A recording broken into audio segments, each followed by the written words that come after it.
Joe Rogan Podcast, check it out. The Joe Rogan Experience. Train by day, Joe Rogan Podcast by night, all day. Exactly. Just every morning. Whatever Jeff Bezos is doing. Definitely doing some testosterone. He looks jacked. He looks jacked, right? Yeah, but he's like Quick. Like, Yeah.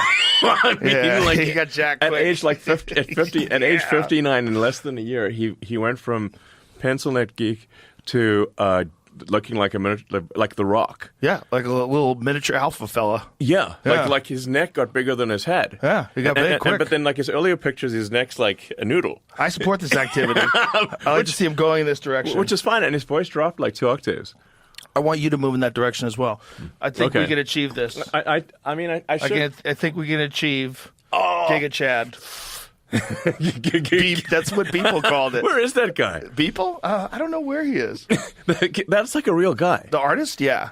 No, Oh, Giga Chad. Giga Chad. Yeah, I don't know if that's a real guy. It's hard to tell. it is a real guy. It is a real guy? Yeah. He's got the crazy jaw and like perfect sculpted hair. Yeah. Yeah. Well, I mean, they may have exaggerated a little bit, but Probably. no, I think he actually just kind of looked like that in reality. Wow. So, We like can he's get a you pretty looking like unique that. looking individual. I think we can achieve this.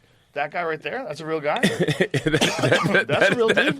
No, I always thought that was CGI. No, I think I think the upper right one is not him. That's not But that one to him. the left of that, like that's real? No, that's artificial, bro. That's fake. That's got that uncanny valley feel to it, doesn't it? It's not impossible. No, it's not possible to achieve, but it's not possible to maintain that kind of leanness. Like, No, that's no. a crazy that's leanness. like you're also at that point you're there. He's dehydrating and all sorts of things. Oh, it's based on a real person. Yeah. Based on it's, Right, but it's not a real person. What does he really look like? Those images, I think, are bullshit. Some of them are. Is that real? Okay, that looks real. That looks like a really jacked bodybuilder. Yeah. Yeah, that looks real. Like, that's achievable. But there's a few of those images where you're just like, what's going on here? Yeah. Totally. Yeah. Well, I mean, you see it. That guy is that the That's the real dude. Well, there's that Icelandic dude who's Thor. Oh, yeah, the guy who jumps in the frozen lakes and shit. Well, Yeah. the guy who played the mountain. Oh, that guy. That is yeah. that Oh, is like yeah. that is like a mutant strong human. Yes. Like yeah. he would be in like the X-Men or something, you know. We were hanging out. He's just like not like and there's that, you know, that have you seen that meme, tent and tent bag? No. You know how like it's really hard to get the tent in the tent. Oh, right. That's true. Then there's a picture of him and his girlfriend. Oh, right. Ted bag. That's hilarious. Yeah. Yeah, that's I don't his know how wife. it gets in there. You know, it's like it seems too small, but I met Brian Shaw. Brian Shaw is like the world's most powerful man, Yeah. and he's almost 7 feet tall. He's 400 pounds, and his bone density is 1 in 500 million people. So there's one. It's Wow. like there's like maybe I mean, he's just got 16 really people. dense bones. He's an enormous human being. Okay. Like a legitimate giant, just like that guy. Yeah. But we met him. He was hanging out with us in the green room of the mothership. It's like, okay, if this was like David and Goliath days, like Yeah. this is an actual giant. Like Yes, the giants just of the Bible. Once in a while, they get a super giant person. This is a real Yeah, one. Like yeah. not a tall, skinny basketball player. Yeah. Like a Just- 7 foot 400 pound power lifter. Like you don't want to, Look especially. at him. That's the guy. See if there's a photo of him standing next to like a regular human. There it is. Yeah. Like, that's him right there. Like there's like one of him with next to standing next to Arnold and stuff. Yeah. And it's where Arnold, everyone just looks tiny. I mean, I think he's a pretty cool dude actually. Oh, Brian's very cool. Very smart, Yeah, too. yeah. Unusual. You know, you expect anybody to be that big. It's got to be a moron. Yeah. But no. But, yeah. There's Andre the Giant who was awesome. You know, Yeah. he was great in Princess Bride. And, No, he was just awesome, period. yeah. So we were talking about this interview with Sam Altman and Tucker, and I was like, we should probably just talk about this on the air. Because it is one of the craziest interviews I think I've ever seen in my life. Yeah. Where Tucker starts bringing up this guy who was Yeah. it looked Whistleblower like or whatever. a whistleblower Yeah. who, you know, committed suicide but doesn't look like it. And he's talking to Sam Altman about this, and Sam Altman's like, "Are you accusing me?" He's like, "No. I'm not. I'm just saying I think someone killed him. Yeah. And it should be investigated. Yeah. Not just drop the case. It seems like... They just dropped the case, yeah. Yeah, but it his seems parents like think he was murdered. Yeah. The wires to a security camera were cut. Blood in 2 rooms. Blood in 2 rooms. Someone else's wig was in the room. Someone else's wig. Wig. Wig. Yeah. Yes. Not his normal. wig. Not normal to have a wig laying around. Yes. And he ordered DoorDash right before allegedly committing suicide. Yeah. Which seems unusual. Yeah. It's like, I'm going to order pizza on second thoughts, I'll kill myself. It seems like that's a very rapid change in mindset. It's very weird. And especially the parents they don't believe he committed suicide at all. Has no note or anything. No. Yeah. It seems pretty fucked up. And, the idea that a Seems like whistleblower for an enormous AI company that's worth billions of dollars might get whacked, that's not outside the pale. I mean, it's straight out of a movie. Right out of a movie, but right out of a movie is real sometimes. Yeah, right. Exactly. Right? It's Right? it's a little weird that I think they should do a proper investigation. Like, what's the downside on that proper investigation? Right. No, Yeah. for sure. Yeah, But the whole exchange is so bizarre. Yeah. It is. Sam Altman's reaction to being accused of murder is bizarre. Look, I don't know if he's guilty, but it's not possible to look more guilty. So I'm like... Or look more weird. Yeah. Maybe it's just his social thing. Like maybe he's just odd with confrontation and it just goes blank.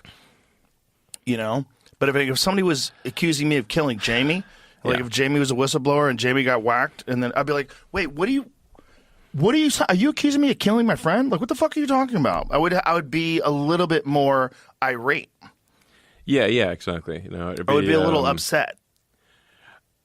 It'd be like, you'd certainly insist on a thorough investigation. Yeah. As opposed to trying to sweep it under the rug. Yeah, I wouldn't assume that he committed suicide. I would be suspicious. If Tucker was telling me that aspect of the story, I'd be like, that does seem like a murder. Fuck, we should look into this. I mean, all signs point to it being a murder.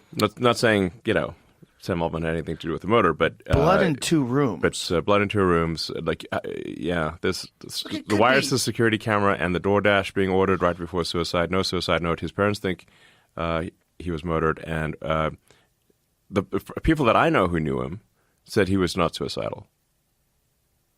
So I'm like, why would you jump to the conclusion? Parents just sued the landlord. They sue the son's landlord. Alleged the owners and the managers of their son's San Francisco apartment building were part of a widespread cover-up of his death. The landlord? Yeah, there's a bunch of weird. They said there was like packages missing from the building. Some people said they saw packages still being delivered, and then all of a sudden they all disappeared. Huh. But that could few different be. reasons, but People steal people's packages all the time. The porch pirate situation. Yeah. Yeah. It says they failed to safeguard. Also, I mean, the amount of trauma those poor parents have gone through with their son dying like that. I mean, it must. God bless them. And how could they stay sane after something like that? They're so grief stricken. Who knows what they believe at this point? Yeah. He should have asked if Epstein killed himself. Yeah. Well, that's the Cash Where's Patel the thing with camera? Cash Patel Where's and Dan where's Bongino, the and they were camera? trying to convince everybody of that. Like, okay.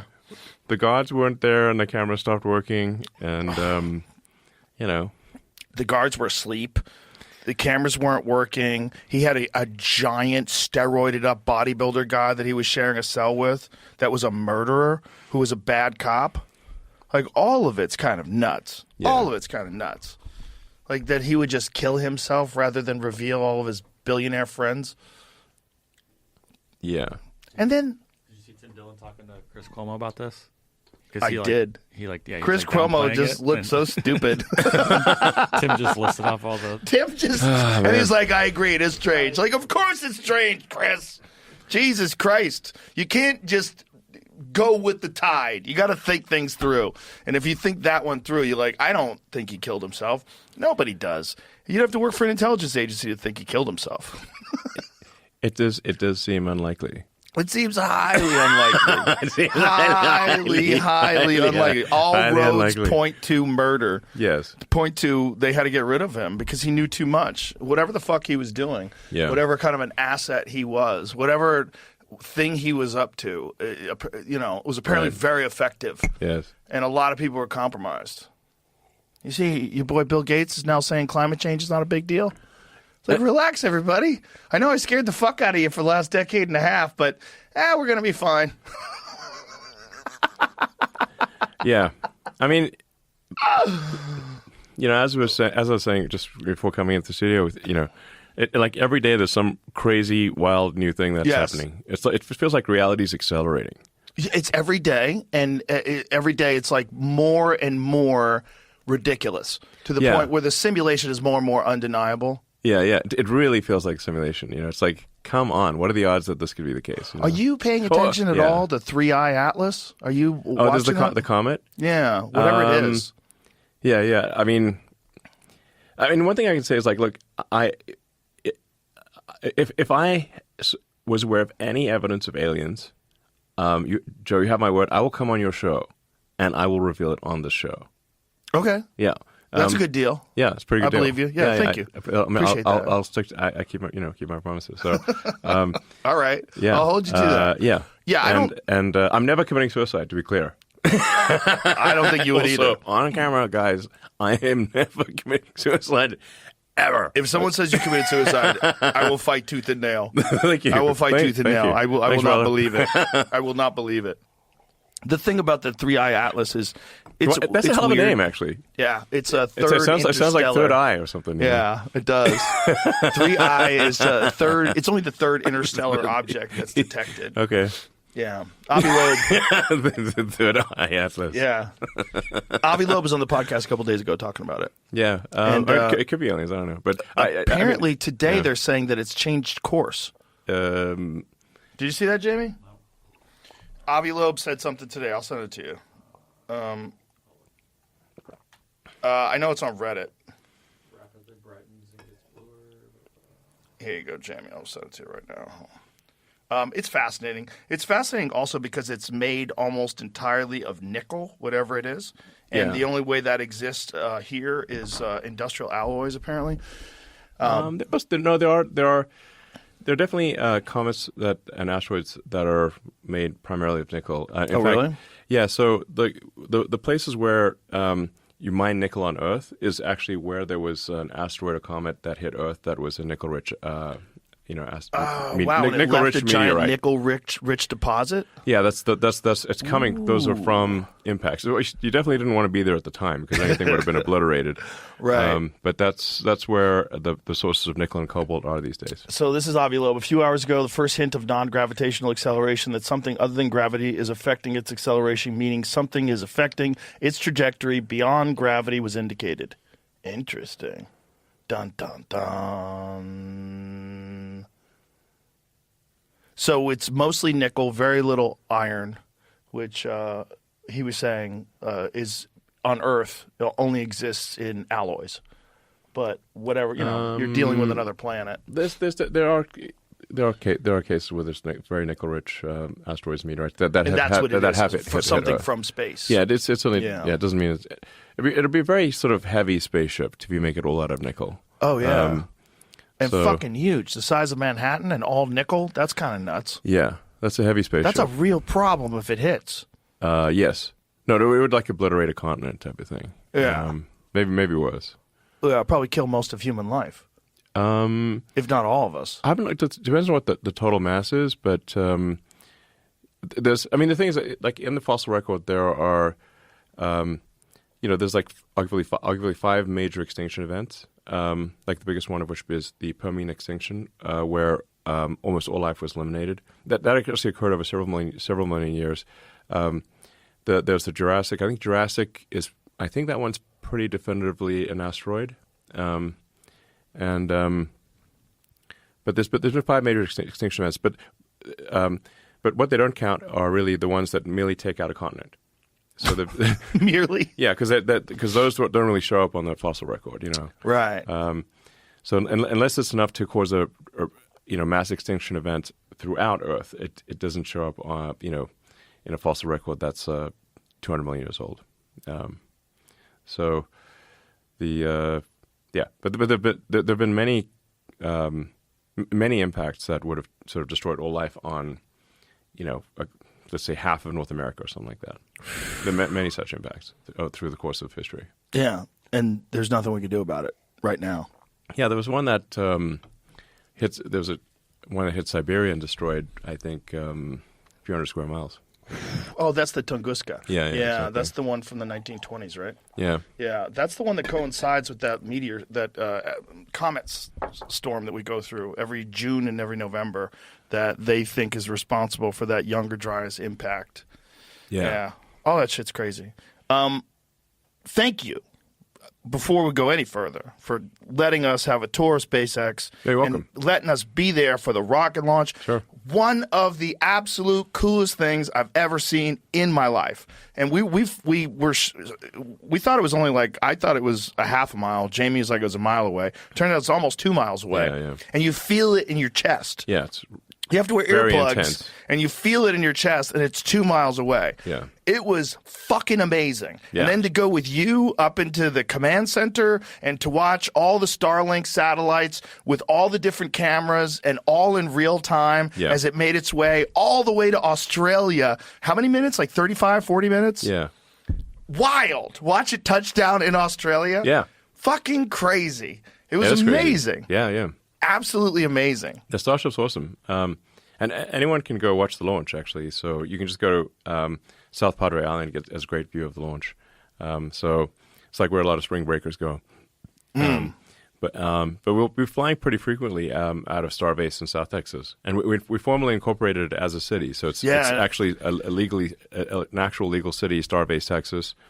It's not that often you hear hey, we made a city, That used to be like in the old days, like a startup would be you go and gather a bunch of people and say, hey, let's go make a town. Literally. Right. That would have been startups in the old days. Or a country. Yeah, or a country. Yeah. Yeah, actually. If you tried doing that today, there'd be a real problem. Yeah, maybe things are something so much set in stone on the country front these days. You might be able to more pull or it less, off. You might be able to pull it off. If you got a solid island, you might be able to pull it off. You know? It's probably. Like Larry make a new Ellison country. owns Lanai. Yeah, you could probably. Is this it right here? If you put enough effort into yeah. it, you could make a new country. This is one of the different ones. This is one of the ones that you catch, right? Or is that one? Yeah, that's the booster. So that's the super heavy booster. So that's the one with the booster's got 33 engines. In its by version 4 that will have about 10,000 tons of thrust. Right now it's about 8,000 tons of thrust. But that's the largest flying object ever made. I had to explain to someone. They were going, "Why do they blow up all the time if you're so smart?" Because there was this fucking idiot on television. Some guy was being interviewed, and they were talking about you, and he goes, "Oh, I think he's a fuckwit." And he goes, "He's a fuckwit." And he goes, "Why do you say he's a fuckwit?" "Oh, his rockets keep blowing up." And someone said, "Yeah, well, why do his rockets blow?" And I had to explain. Yeah. Because it's the only way you find out what the tolerances are. You have Yes. to. You have to a few of them explore the have to corners blow of up. the box. So like, so when you do a new rocket development program, you have to do what's called exploring the limits, the corners of the box, where you say it's like worst case this, worst case that, to figure out where the limits are. So you blow up. Not admittedly in the development process, sometimes it blows up accidentally, but we intentionally subject it to. A flight regime that is much worse than what we expect in normal flight, so that when we put people on board or valuable cargo, it doesn't blow up. So for example, for the flight that you saw, we actually deliberately took heat shield tiles off the ship, off of Starship, in some of the worst locations to say, okay, if we lose a heat shield tile here, is it catastrophic or is it not? And nonetheless, Starship was able to do a soft landing in the Indian Ocean, just west of Australia, and it got there from Texas in 35, 40 minutes type of thing. So it landed even though you put it through this situation where it has compromised shield. It had an unusually we brought it in hot, like an extra hot trajectory with missing tiles. To see if it would still make it to a soft landing, which it did. Now, I should point out, there were some holes that were burnt into it, but it was robust enough to land despite having some holes burnt into it. Because Because it's coming in like a blazing meteor. You can see the real time video. Well, tell me the speed again, because the speed was bananas. You were talking about it's like 17,000 miles an hour. Which or is, we'll call it like 25 times the speed of sound or thereabouts. So, so think about it like it's like 12 times faster than a bullet from an assault rifle. Bullet from an assault rifle is around Mach 2. and it's huge. Yeah. Yeah. Or if you compare it to like a bullet from a 45 or 9 mil, which is subsonic, that's, it'll be about 30 times faster than a bullet from a handgun. 30 times faster than a bullet from a handgun, and it's the size of a skyscraper. Yes. Yeah. That's fast. It's so wild. It's so wild Yeah. to see, man. It's so exciting. The factory is so exciting too, because like genuinely, no bullshit, I felt like I was witnessing history. I felt like it was a scene in a movie where someone had expectations and they like, what are they doing? They're building rockets, and you go there. And as we were walking through, Jamie, you could speak to this too. Didn't you have the feeling where you're like, oh, this is way bigger than I thought it was. This is Huge. It's awesome. It's gigantic. fucking crazy. That's what she said. The amount of rockets you're making. Man, I don't know if you 10 could. back. Giga Chad in the house. This is way bigger than I thought it was.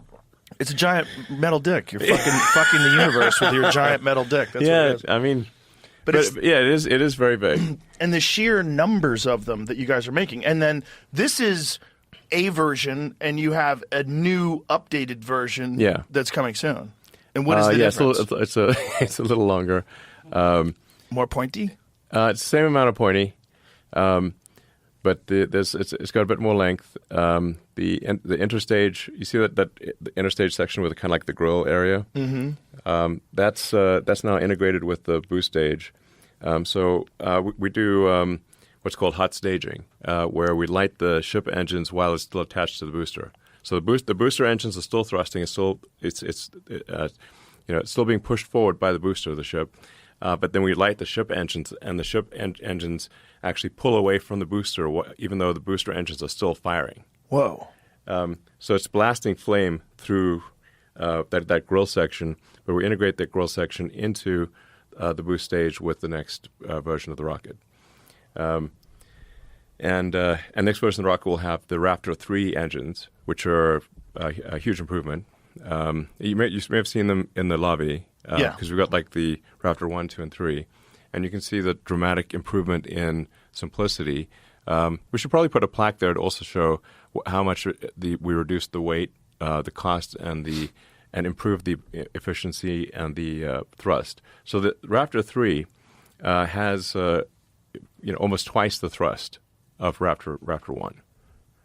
Wow. So you see Raptor 3, it looks like it's got parts missing, right? And how many of them? It's very, very clean. How many of them are on the rocket? There's 33 on the booster. Whoa.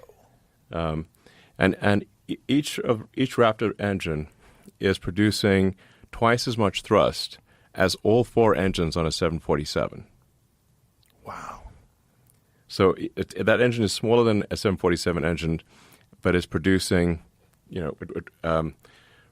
almost 10 times the thrust of a 747 engine. Wow. So extremely high power to weight ratio, and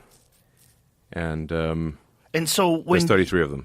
When you're designing these, you get to Raptor 1, Yeah. you see its efficiency, you see where you can improve it. You get to Raptor 2. How far can you scale this up with just the same sort of technology, with propellant and ignition and engines? Like, how much further can you? I mean, we're pushing the limits of physics here. And really, in order to make a fully reusable orbital rocket, which no one has succeeded in doing yet, including us, but Starship is the first time that there is a design for a rocket where full and rapid reusability is actually possible. So it was not. There's not even been a design before where it was possible. Certainly not a design that got made any hardware at all. We live on a planet where the gravity is quite high. Like Earth's gravity is quite high. And if the gravity was even 10 or 20% higher, we'd be stuck on Earth forever. Really? Like we could not use, certainly couldn't use conventional rockets. You'd have to like blow yourself off the surface with like a nuclear bomb or something crazy. So on the other hand, if Earth's gravity was just a little lower, like even 10, 20% lower, then getting to orbit would be easy. So it's like this. If this was a video game, it's set to like maximum difficulty, but not impossible. Okay.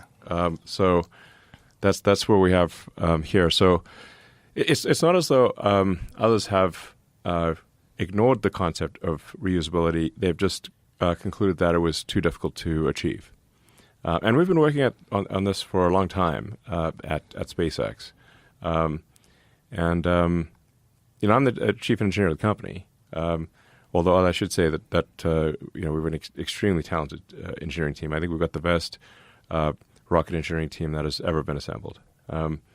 It's an honor to work with such incredible people. So it's fair to say that we have not yet succeeded in achieving full reusability, but we at last have a rocket where full reusability is possible, and I think we'll achieve it next year. So that's a really big deal. And the reason that's such a big deal is that full reusability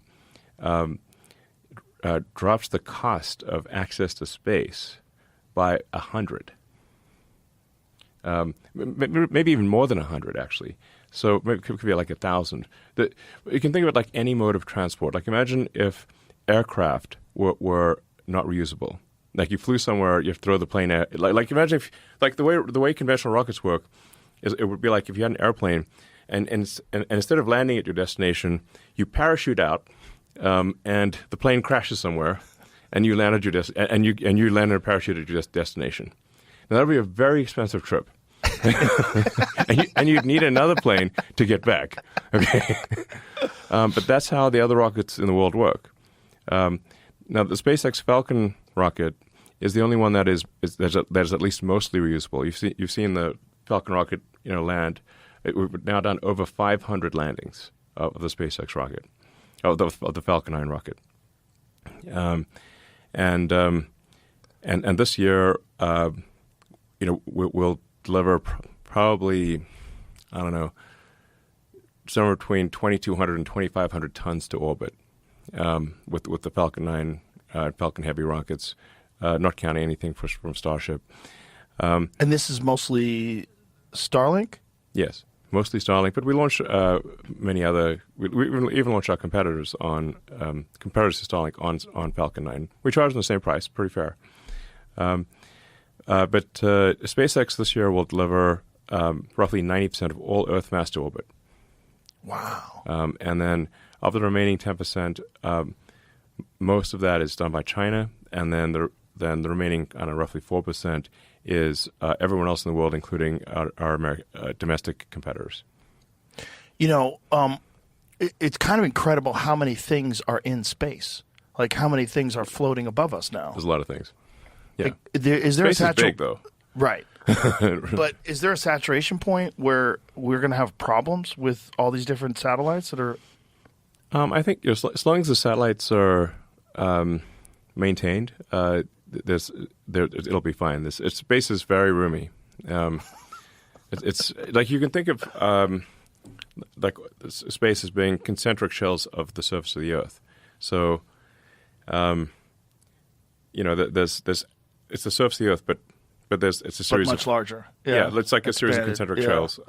And think of an Airstream trailer flying around up there. There's a lot of room for Airstreams. Yeah. I mean, imagine, if there were just a few thousand Airstreams on Earth. Yeah. What are the odds that they'd hit each other? They wouldn't be very crowded. No. Yeah. And then you got to go bigger. Yeah. Because you're dealing with far above Earth, hundreds of miles above Earth. Yeah. So it's but the goal of SpaceX is to get rocket technology to the point where we can extend life beyond Earth, and that we can establish a self-sustaining city on Mars, a permanent base on the moon. That would be very cool. I mean, imagine if we had like a moon base Alpha, where there was like a permanent science base on the moon. That would be pretty dope. Or at least a tourist trap. I mean, A lot of people would be willing to go to the moon for a tour. That's for sure. To be, just we to could look probably back. pay for our space program with that. You know? Probably, yeah. Well, Because it's like shorts. if you could go to the moon with and safely, I think we'd get a lot of people would pay for that. You know? 100%. Yeah. After the first year, after nobody died for like a Yeah, year. just make sure exactly. Are you going to come back? You know? Because like that submarine, they had a bunch of successful launches in that private submarine before it Yeah. imploded and killed everybody. that was not a good design, obviously. It was a very bad design. Terrible design. And the engineer said it would not withstand the pressure of those depths. Like Yeah. there was a lot of whistleblowers in that company too. Yeah, they made that out of carbon fiber, which it doesn't make any sense because you actually need to be dense to go down. In any case, you just make it out of steel. If you make it out of sort of just a big steel casting, that's you'll be safe and nothing will. Why would they make it out of carbon fiber then? Is it cheaper? I think they think carbon fiber sounds cool or something, but It does sound cool. it sounds cool, but because it's such low density, you actually have to add extra mass to go down because it's low density. But if you just have a giant, hollow ball bearing, you're going to be fine. Speaking of carbon fiber, did you check out my unplugged Tesla out there? Yeah, it's cool. Pretty sick, right? Yeah. Have you guys ever thought about doing something like that? Like having like an AMG division of Tesla where you do like custom stuff? I think it's best to leave that to the custom shops. We're like Tesla's focus is autonomous cars. Building kind of futuristic autonomous cars. I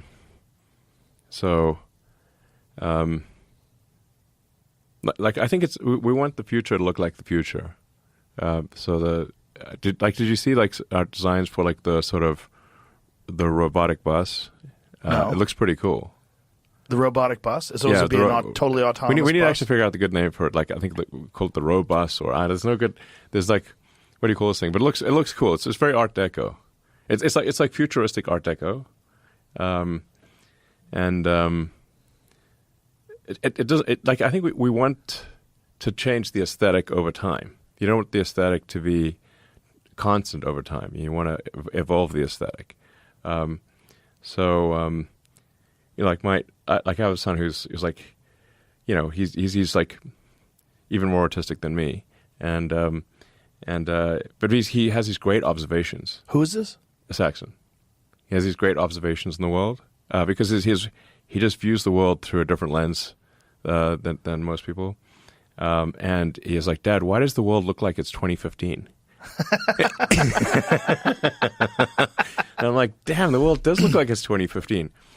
Like the aesthetic has not evolved since 2015. Oh, that's what it looks like? Yeah.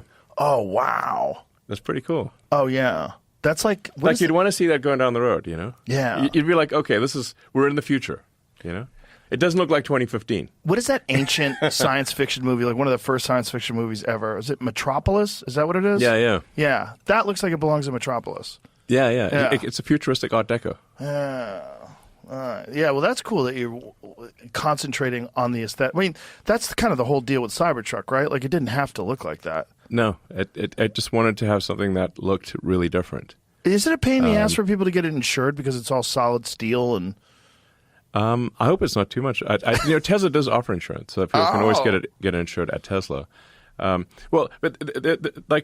is the form does follow function in the case of the Cybertruck because, as you demonstrated with your armor-piercing arrow, because if you shot that arrow at a regular truck, It would go right through it. Yeah, exactly. Right You through would have it. found your arrow in the wall. Yeah. It would At have the gone very through. least, it would have buried into one of the seats. Yeah. It's but like you could definitely get enough of a bow velocity and the right arrow would go through both doors of a regular truck and land on the wall. Yeah. You know? If there was a clear shot between both doors, it probably would have passed right through. Exactly. Yeah. But the arrow shattered on the Cybertruck because it's ultra hard stainless. Mm-hmm.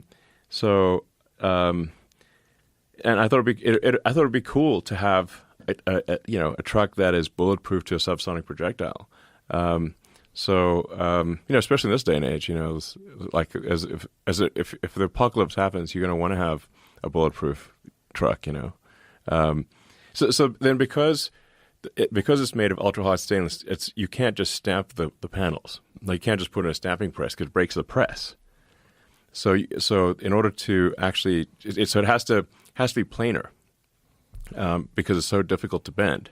Because it breaks the machine that bends it. That's why it's so planar, and it's not it's because it's bulletproof steel. Right. So it is like boxy as opposed to like curved and. Yeah, you just in order to make like the curved shapes, you take basically mild steel like thin annealed in a regular truck or car. You take mild thin annealed steel, you put it in a stamping press, and it just smushes it and makes it whatever shape you want. But the Cybertruck is made of ultra hard stainless, and so you can't stamp it because it would break the stamping press. So even bending it is hard. So even to bend it to its current position, we have to way overbend it. And so it gets so that when it springs back, it's in the right position. So it's I don't know. Like I think if you want to, like I think it's a unique aesthetic. And you say, well, what's cool about a truck? Trucks are like should be, I don't know, manly. They should be macho, And bulletproof is maximum macho. Quieres más macho. Are you married to that shape now? Like, can you do anything to change it? Like, as you get further, like I know you guys updated the 3 and the Y. Did you update the Y as well? Yes. The 3 and the Y are updated. There's like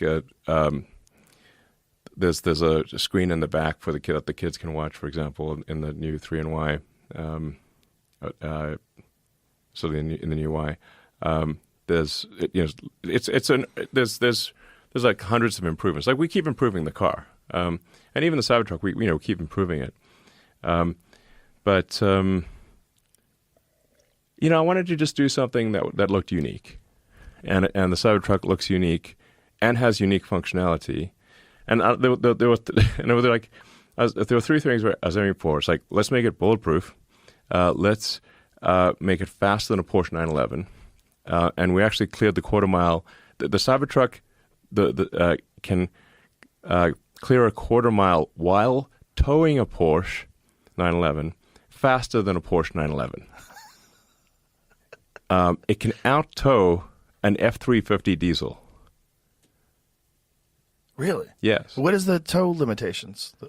I mean, we could tow like a 747 in that with the Cybertruck. The Cybertruck is an insanely it is alien technology, okay? Because it shouldn't be possible to be that big and that fast. That doesn't. It's like an elephant that runs as like a cheetah. Yeah, because it's 0 to 60 in less than 3 seconds. Right? Yes. Yeah, and it's enormous. What does it weigh? Like 7,000 pounds? Yeah, there's different configurations, but it's about that. It's a beast. Yeah. So it's got 4-wheel steering. So the rear wheels steer too. So it's got a very tight turning radius. Yeah, we noticed that when we drove one to Starbase. Yeah, very tight turning radius. Yeah, pretty sick. Yeah. Are you still doing the Roadster? Yes. Eventually? We're getting close to demonstrating the prototype. Like how and close? I think this will be... one thing I can guarantee is that this product demo will be unforgettable. Unforgettable. How so? Whether it's good or bad, it will be unforgettable. Can you say more? What do you mean? Well, my friend Peter Thiel, once reflected that the future was supposed to have flying cars, but we don't have flying cars. So you're going to be able to fly? Well, I mean, I think if Peter wants a flying car, he should be able to buy one. So are you actively considering making an electric flying car? Is this like a real thing? Well, we have to see in the In the We demo. yeah. So when you do this, like, are you going to have a retractable wing? Like, what is the idea behind this? Don't be sly. Come on. Well, Tell us. I can't do the unveil before the unveil, but Tell me off air then. look. I think it has a shot at being the most memorable product unveil ever. It has a shot. And when do you plan on doing this? What's the goal? Hopefully before the end of the year. Really? Yeah. Before the end of this year? This is, I mean, we're Yeah, almost like in November a couple months. 1st. Hopefully in a couple months. We need to make sure that it works. Like this is some crazy, crazy technology we got in this car. Crazy technology. Crazy, crazy. So different than what was previously announced, and Yes. is that why you haven't released it yet? Because you keep fucking with it? It has crazy technology. Okay. Like, is it even a car? I'm not sure. Like, it looks like a car. Let's just put it this way. It's crazier than anything James Bond. If you took all the James Bond cars and combined them, it's crazier than that. Very exciting. Yes. I don't know what to think Is of it that even a because car? I don't know. it's the limited amount of information I'm drawing from here. Jamie's very suspicious over there. Look at him. Excited. I'm interested. It's still going to be the same. Well, you know what? I mean, if you want to come a little before the unveil, I can show it to you. 100%. Yeah, Yeah, sure. Yeah. let's go. Yeah. Yeah. It's kind of crazy, all the different things that you're involved in simultaneously. And, we talked about this before, your time management, but I really don't understand it. I don't understand how you can be paying attention to all of these different things simultaneously. Starlink, SpaceX, Tesla, Boring Company, X, you fucking tweet or post, rather, all day long. Well, it's like- more like I'm I could hop in for like 2 minutes and then hop Yeah. out. But I mean, just the fact that you can do bathroom that. break or whatever. I can't do that. If I hop in, I start scrolling. And I start looking around. Next thing you know, I've lost an hour. Yeah. So no, for me it's a couple minutes time usually. Once in a while, sometimes I guess it's half an hour, but usually I'm in for a few minutes then out of posting something on X. I do sometimes feel like it's sometimes like that meme of the guy who drops the grenade and leaves the room. That's been me more than once on X. Yes. Oh, yeah. Yeah, for sure. It's got to be fun, though. It's got to be fun to know that you essentially disrupted the entire social media chain of command, because there was a very clear thing that was going on with social media. Yeah. The government had infiltrated it. They were Yeah, it's censoring crazy. speech.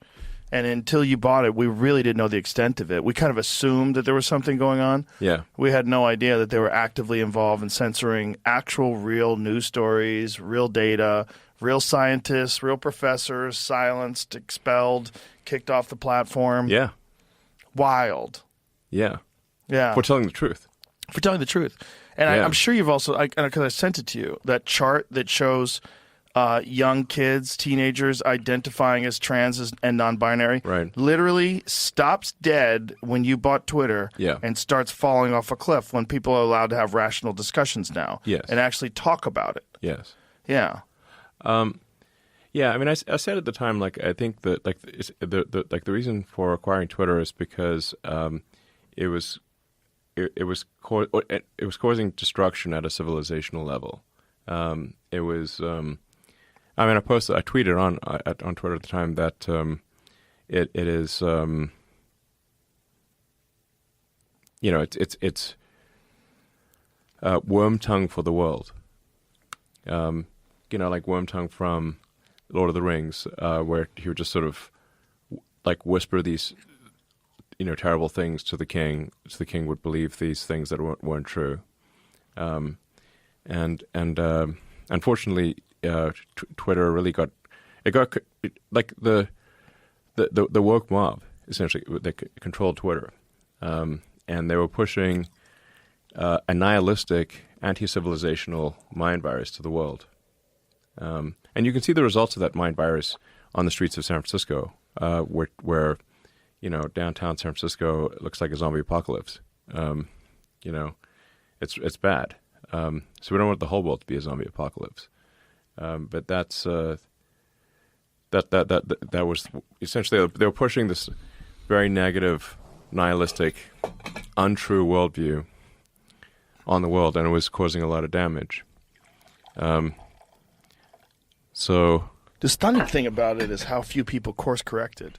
A bunch of people woke up and realized what was going on. People that were all on board with like woke ideology in maybe 2015 or 16, and then eventually it comes to affect them, or they see it in their workplace, or they see it and they're like, well, we got to stop this. A bunch of people did, but a lot of people never course corrected. Yeah, a lot of people didn't course correct, but it's gone directionally. It's directionally correct. Like you mentioned, like the massive spike in kids identifying as trans, and then that spike dropping after the Twitter acquisition. I think that simply allowing the truth to be told was just shedding sunlight is the best disinfectant, as they say, and just allowing sunlight kills the virus. And it also changed the benchmark for all the other platforms. Yes. You can't just openly censor people on all the other platforms when X is available. So everybody else had so like Facebook announced they were changing. YouTube announced they were changing their policies. Yeah. And they're kind of forced to. And then Blue Sky doubled down. Well, like the problem is like if essentially the woke mind virus retreated to Blue Sky. Yeah. But it's where they're just a self-reinforcing lunatic asylum. They're all just triple masked. I was totally watching this in exchange on a Blue Sky where someone said that they're just trying to be zen about something, and then a moderator, immediately chimed in and said, "Why don't you try to stop being racist against Asians by saying something zen? By saying I'm trying to be zen about something." They were accusing that person of being racist towards Asians. Yeah, it's just everyone's a hall monitor over there. So, the worst hall monitor, a virgin, like incel. They're all hall monitors trying to rat on each other. Yeah, it's fascinating. And then people say I'm leaving for Blue Sky, like Stephen King, and then a couple weeks later, it's back on X. Yeah, it's like fuck it. There's no one over there. It's all a bunch of crazy people. You can only stay in the asylum for so long. We're like, all right, this is not good. They all bail. Yeah, Threads is kind of like that too. Threads is nuts. I've been on Threads. Is it?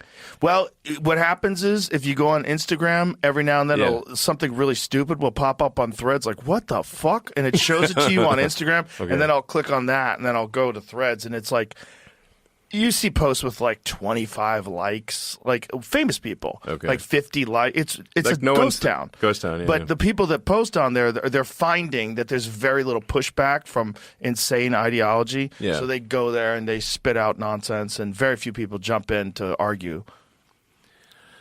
Yeah. Very weird place. I mean, I can generally get the vibe of like what's taking off by seeing what's showing up on X, because that's the public town square still. Right. And what links show up in group texts? If I'm in group chats with friends, like what links are showing up? That's what I try to do now. Yeah. Only get stuff that shows up in my group text, because that keeps me productive. So I only check if someone's like, "Dude, what the fuck?" I'm like, "All right, what the fuck? Let me check it out." If there's something that's crazy enough, that it'll enter the group chat. But there's always something. That's what's nuts. There's always some new law that's passed, some new insane thing that California's doing. Yeah. And it's like a giant chunk of it's happening in California, the most preposterous things that I get. Yeah. And then you got Gavin Newsom, who's running around saying we all have California derangement syndrome. He's just like ripping off Trump derangement and calling it California derangement. It's like, no. The fucking, how many corporations have left California? It's crazy. Like, hundreds. Yes, hundreds. Right? Hundreds. Yes. That's not good. I think In-N-Out left. Yeah, In-N-Out left. They moved to Tennessee. Yeah. Yeah. They're like, we can't do this anymore. Right. And it's the California company for food. It's like the greatest hamburger place ever. It's awesome. Yeah. Yeah, I'm not actually speaking of like just sort of open source and like looking at things openly. Like I just like going in and out and seeing them make the burger. Yeah, it's right there. They chop the onions and they it's you just see everything getting made in front of you. Yeah. It's great. But yeah, like it should be like how many wake up calls do you need to say that it needs to be reform in California? You know? Well, the crazy thing that Newsom does is whenever someone brings up the problems in California, he starts rattling off all the positives. The most Fortune 500 companies, highest education. But yeah, that was all already there right. before you were governor. But how many Fortune 500 companies have left California? Right. And then you guys spent $24 billion on the homeless, and it got way worse. Yes. Like the homeless population doubled or something. Like people don't understand like the homeless thing because it sort of preys on people's empathy, and I think we should have empathy, and we should try to help people. But the homeless industrial complex is really it's dark, man. It should be that network of NGOs should be called like the drug zombie farmers, because the more homeless people and really. Like when you meet like somebody who's like totally dead inside, shuffling along down the street with a needle dangling out of their leg.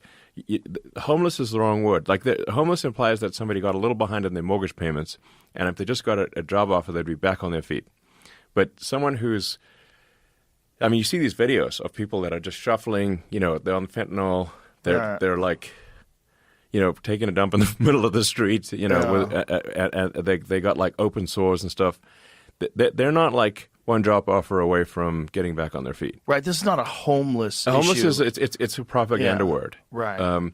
So, and then the these sort of charities in quotes are they get money proportionate to the number of homeless people or number of drug zombies. Right. So their incentive structure is to maximize the number of drug zombies, not minimize it. Right. That's why they don't arrest the drug dealers. Because if they arrest the drug dealers, the drug zombies leave. So they know who the drug dealers are. They don't arrest them on purpose because otherwise the drug zombies would leave and they would stop getting money from the state of California and from all the charities. Wait a minute. So you see, it's dark, man. Is that real? So they're in coordination with law enforcement on this? Yeah. So how do they have those meetings? They're all in cahoots. Well, when you find this, this is a diabolical scam. So San Francisco has got this tax, this gross receipts tax, which it's not even on revenue; it's on all transactions, which is why Stripe and Square and a whole bunch of financial companies had to move out of San Francisco because it wasn't a tax on revenue; it's a tax on transactions. So if you do trillions of dollars transactions, it's not revenue. You're taxed on any money going through the system in San Francisco. Like Jack Dorsey pointed this out, and they said look that they had to move Square from San Francisco to Oakland, I think. Stripe had to move from San Francisco to South San Francisco, a different city. And that money goes to the homeless industrial complex, that tax that was passed. So there's billions of dollars that go, as you pointed out, billions of dollars every year that go to these non-governmental organizations that are funded by the state. Like this, it's not clear how to turn this off. It's a self-licking ice cream cone situation. So they get this money. The money is proportionate to the number of homeless people or number of drug zombies, essentially.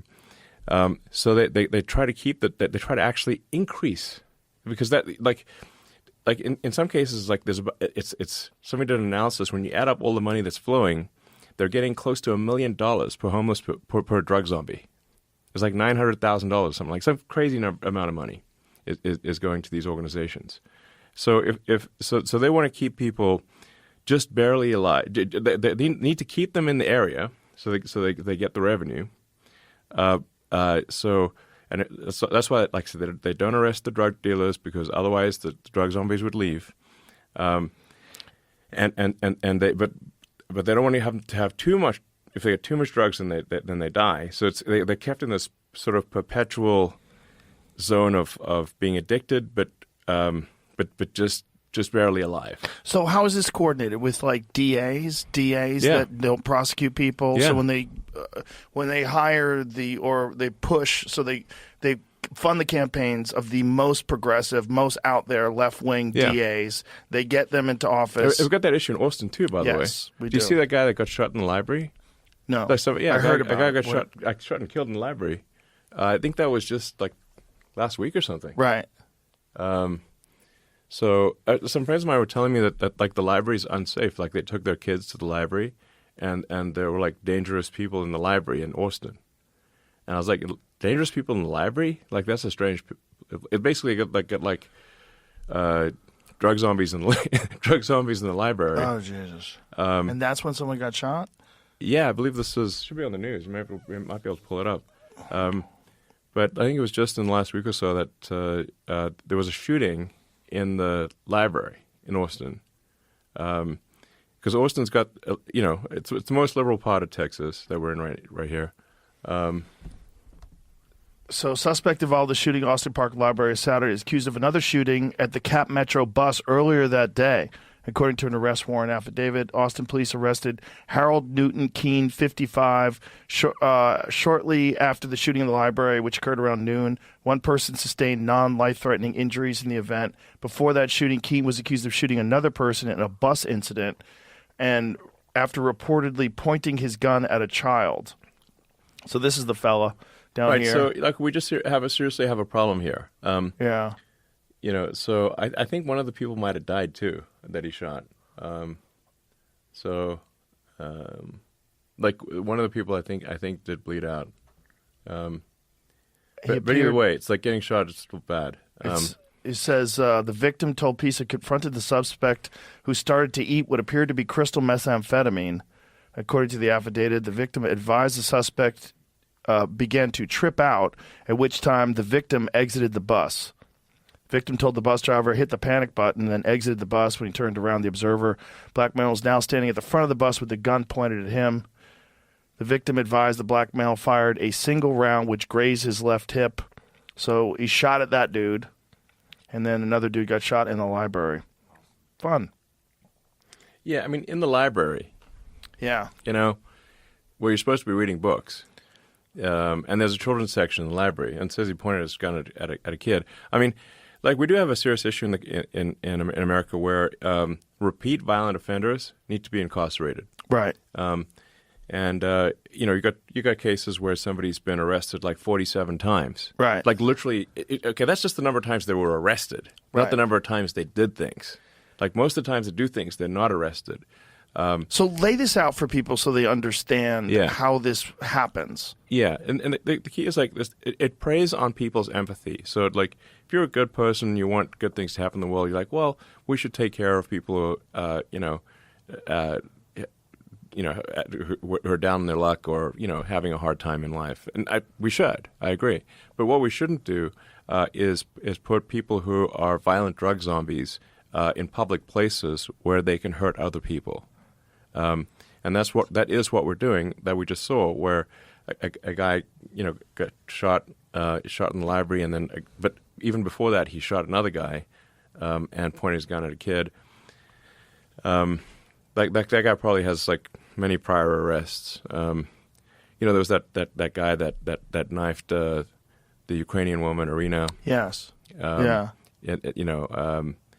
she was just quietly on her phone, and he just came up and gutted her basically. Wasn't there a crazy story about the judge who was involved, who had previously dealt with this person, was also invested in a rehabilitation center and was sending these Conflict people, of interest. Yes. So sending people that they were charging to a rehabilitation center instead of putting them in jail, profiting from this rehabilitation center, letting them back out on the street. Yes, and violent, insane people. And there, in that case, I believe that judge has no law degree or a significant legal experience that would allow them to be a judge. They were just made a judge. That's just like you could be a judge without a law degree. Yeah. Wow. Yeah. You could just be so I could be a judge. Yeah. Exciting. Anyone. That's crazy. I thought you'd have to. It's like No. if you want to be a doctor, you have to go to medical school. I thought if you're going to be a You'd judge, think like you have if you to are understand going the to be law. appointed to a judge, you have to have proven that you have an excellent knowledge of the law and that you will make your decisions according to the law. That's what we assume should be. That's how you get the robe. Right. Yeah. You don't get the robe unless you do. Right. You know, Got to go to school to get the robe. you got to know what the law is, Right. and then you got to need to make decisions in accordance with the law. Based on the Not stuff feelings. that you already know because you read it because you went to school for it. Yes. Not you just got appointed. Not vibes. You can't be just vibing as a judge. Vibing as a left-wing judge. So you got crazy left-wing DAs. Yes. Like, I shouldn't even say left-wing because the left-wing used to be normal. Yeah, It's left wing just meant like yeah, you're like in fact, Open-minded. The left used to be like pro free speech. Yeah. and now they're against it. It used to be like pro-gay rights, pro-women's right to choose, Yeah. pro-minorities, Like 20 years ago, I don't know. It used to be like left would be like the party of empathy or like caring and being nice and that kind of thing. Not the party of like crushing dissent and crushing free speech, and crazy regulation and just and being super judgy and calling everyone a Nazi. Like I think they've called you and me Nazis. I'm a Nazi. I think. I have friends that are comedians that called you a Nazi, and I got pissed off. Are you at serious? Them. Oh yeah. Like He's not definitely as a Nazi. joke? No, because you did that thing at the. My heart goes But out like to you. everyone like who's done- everyone, all of them, Literally. Tim Walz, Kamala Harris, every one of them did it. They all did it. How do you point at the crowd? Yeah, well, Yeah. How do you wave at the crowd? Do you know CNN was using a photo of me whenever I got in trouble during COVID Oh, man. from the UFC weigh-ins? And if the UFC weigh-ins, I go, hey, everybody, welcome to the weigh-ins. And so they were getting me from the side, and that Yeah. was the photo that they used. Conspiracy Sure. theorist podcaster Joe Rogan. That's what they used. Yeah, but that's what the left is today. It's just super judgy and calling everyone a Nazi Yeah. and trying to suppress freedom of speech. Yeah, and eventually you run out of people to accuse because people get pissed off and they leave. Yeah, everyone. It's like it no longer. It frankly doesn't matter to be called racist or a Nazi or whatever because. Still recording. It's the government, man. Is it working? We're good? Okay. Okay. Is this thing working? Yeah, slight issue. I'm the only one that heard it, but Yeah. When you text people, are you like keenly aware that there's a high likelihood that someone's reading your texts? I guess. I guess I assume. look, if intelligence agencies aren't trying to read my phone, they should probably be fired.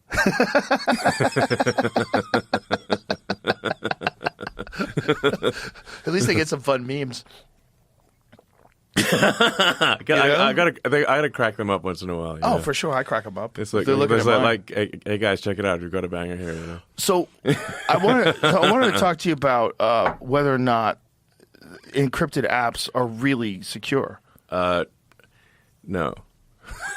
Right, because I know the Tucker thing. So it was explained to me by a friend who used to do this, used to work for the government. Yeah. He's like, they can look at your signal, but what they have to do is take the information that's encrypted and then they have to decrypt it, and it's very expensive. So they said, he told me that for the Tucker Carlson thing, when they found out that he was going to interview Putin, it costs like something like $750,000 just to decrypt his messages to find out that they did it. So it is possible to do.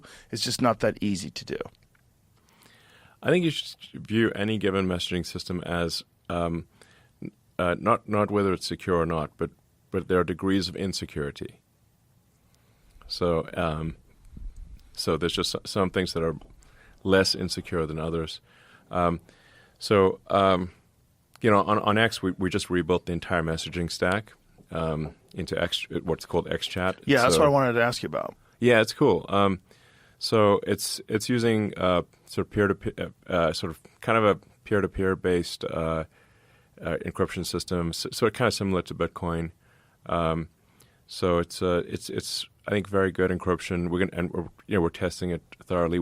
There's no hooks in the X system for advertising. So if you look at something like WhatsApp or really any of the others, they've got hooks in there for advertising. When you say hooks, what do you mean by that? Exactly. What do you mean by a hook for advertising? So in like WhatsApp, knows enough about what you're texting to know what ads to show you. Oh. But then like that's a massive Right. security vulnerability. Yeah. Because if it knows if it's got enough information to show you ads, that's a lot of information. Yeah. So they call it, it's just, don't worry about it. It's just a hook for advertising. I'm like, okay, so somebody can just use that same hook to get in there and look at your messages. So XChat has no hooks for advertising, and I'm not saying it's perfect, but our goal with XChat is to replace what used to be the Twitter DM stack with a fully encrypted system where you can text, send files, do audio video calls, and it's I think it'll be the least I would call it the least insecure of any messaging system. Are you going to launch it as a standalone app, or Yeah. will it always be incorporated to X? We'll have both. So Okay. So you'll be able So to it'll be like access- Signal, so anybody can get it.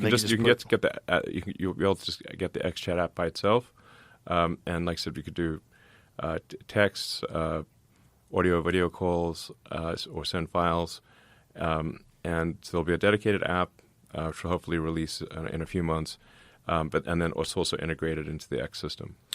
The X phone. People keeps talking. Oh man, is that I have a lot on nonsense still? my plate, man. I know, It's like, but it keeps coming up. It keeps coming up where I know I've asked you a couple times. I'm like, this is bullshit, right? But like, I'm not there's working on one. You're not working on it. I'm not Nothing. working on a phone. Okay. Have you ever considered it? Has it ever popped into your head? Because you might be the only person that could Yeah. get people off of the Apple platform. Well, I can tell you where I think things are going to go, which is that we're not going to have a phone, or in the traditional sense, what we call a phone will really be an edge node for AI inference, for AI video inference, with some radios to obviously connect to. But essentially, you'll have AI on the server side communicating to an AI on your device, formerly known as a phone, and generating real-time video of anything that you could possibly want. And I think that there won't be operating systems, there won't be apps in the future. There won't be operating systems or apps. It'll just be you've got a device that is there for the screen and audio and for and to put as much AI on the device as possible, so as to minimize the amount of bandwidth that's needed between your edge node device, formerly known as a phone, and the servers. So if there's no apps, what will people use? Like, will X still exist? Will there be email platforms, or will you get everything through AI? You'll get everything through AI. Everything through AI. What will be the benefit of that, as opposed to having individual apps? Whatever you can think of, or really whatever the AI can anticipate you might want, it'll show you. That's my prediction for where things end up. What kind of time frame are we talking about here? I don't know. It's probably 5 or 6 years, something like that. So 5 or 6 years, apps are like Blockbuster Video, Pretty much. and everything's run through AI. Yeah, and there'll be most of what people consume in 5 or 6 years, maybe sooner than that, will be just AI generated content. So music, videos. There's already there's people have made AI videos using Grok Imagine and using other apps as well, that are several minutes long, or like 10, 15 minutes, and it's pretty coherent. Yeah. It looks good. No, it looks amazing. Yeah. The music's disturbing because it's my favorite music now. Like AI music is your favorite. Oh, there's AI covers. Have you ever heard any of the AI covers of 50 Cent songs in soul? No. I'm gonna blow your mind. Okay. This is my favorite thing to do to people. Play What Up Gangsta. Now, this guy if this was a real person, Yeah. would be the #1 music artist in the world. Okay. Everybody would be like, holy shit, have you heard of this guy? Yeah. He's It's like they took all of the sounds that all of the artists have generated Sure. and created the most soulful, potent voice. And it's sung in a way that I don't even know if you could do because you would have to breathe in and out of reps. Here, put the headphones on. Put the headphones on real quick. Okay. You got to listen to this. It's going to blow you away. Just for listeners, we got to cut it out. Yeah, we'll cut it out for the listeners. But amazing, right? Amazing. And they do like every one of his hits all through this AI-generated soulful artist. Yeah. It's fucking incredible. I played in the green room. So people that are like, I don't want to hear AI music. I'm like, just listen to this. And they're like, God damn it. It's Yeah. fucking incredible. I mean, And it's only going to get better from here. yeah, only going to get better. And Ron White was telling me about this joke that he was working on that he couldn't get to work. He's like, I got this joke I've been working on. He goes, I just threw it in ChatGPT. I said, tell me what would be funny about this. And he goes, it listed like 5 different examples of different ways he can go. He's like, hold on a second, tighten it up. Make it funnier, make it more like this, make it more like that. And it did that like instantaneously. Yep. And then he was in the green room. He was like, holy shit, we're fucked.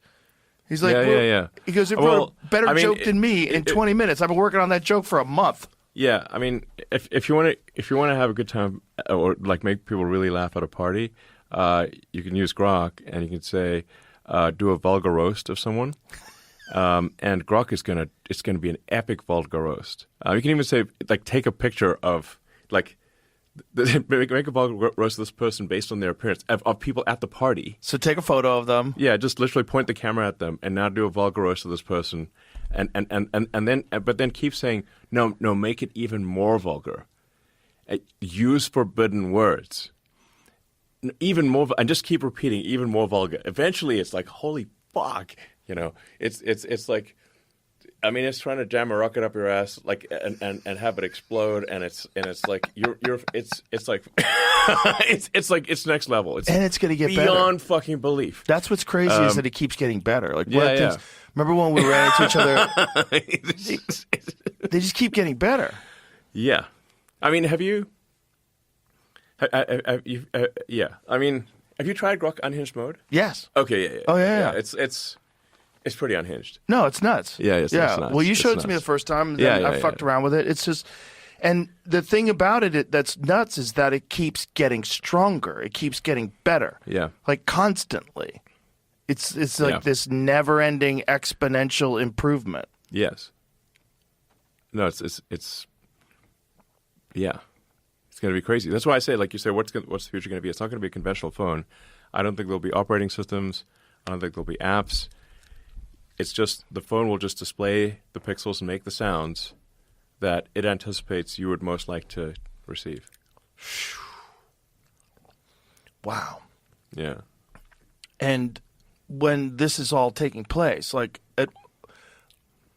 so the big concern that everybody has is artificial general superintelligence achieving sentience, and then someone having control over it. I mean, I don't think anyone's ultimately going to have control over digital superintelligence. Any more than say a chimp would have control over humans. Like chimps don't have control over humans. There's nothing they could do. But I do think that it matters how you build the AI and what kind of values you instill in the AI. And my opinion on AI safety is the most important thing is that it be maximally truth-seeking, like that you don't force the AI to believe things that are false. And we've obviously seen some concerning things with AI that we've talked about, where Google Gemini, when it came out with the image gen, and people said make an image of the founding fathers of the United States, and it was a group of diverse women. Now that is just a factually untrue thing, but the AI knows it's factually knows it's factually untrue, but it's also being told that it has to be everything has to be diverse women. So the problem with that is that it can drive AI crazy, like because it's trying to you're telling AI to believe a lie. And that can have very disastrous consequences. Like, let's say, as it scales. Yeah, let's say, like, if you've told the AI that diversity is the most important thing, and now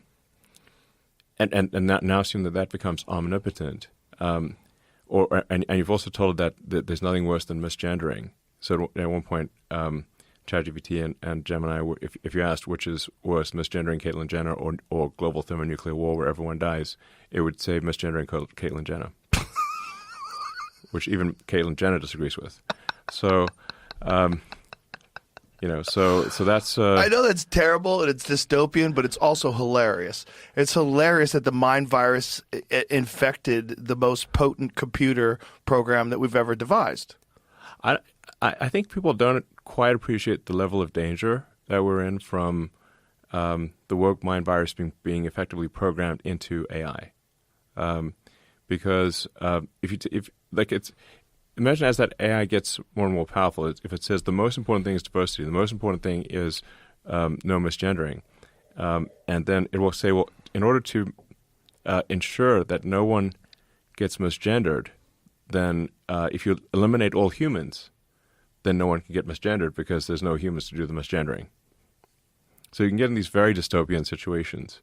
Or if it says that everyone must be diverse, it means that there can be no straight white men. And so then you and I would get executed by the AI. Yeah, because we're not in the picture. Gemini was asked to create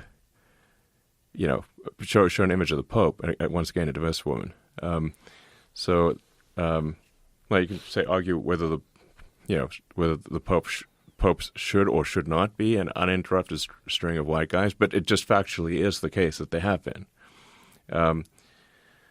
So it's rewriting history here.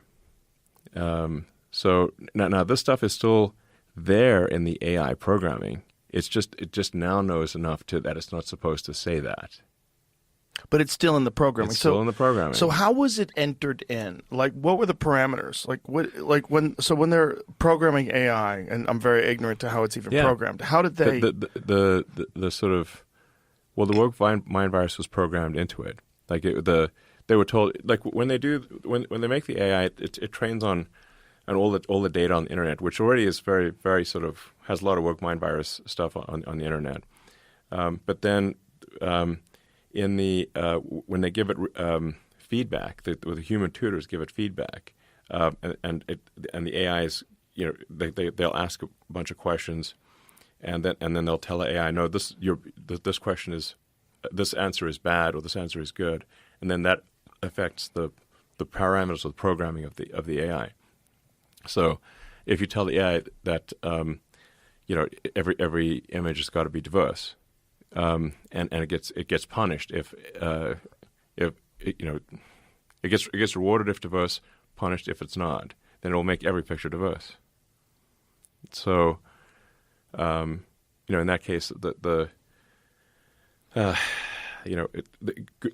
Google programmed the AI to lie. Now, and I did call Demis Hassabis, who runs DeepMind, who runs Google AI, essentially. I said, Demis, what's going on here? Why is Gemini lying to the public about historical events? And he said that's actually not. He didn't. His team didn't program that in. It was another team at Google so his team made the AI, and then another team at Google reprogrammed the AI to show only diverse women and to prefer nuclear war over misgendering. And I'm like, well, Demis, that would be not a great thing to put on the humanities gravestone. It's like, I'll actually like Demis Haspis is a friend of mine. I think he's a good guy, and I think he means well.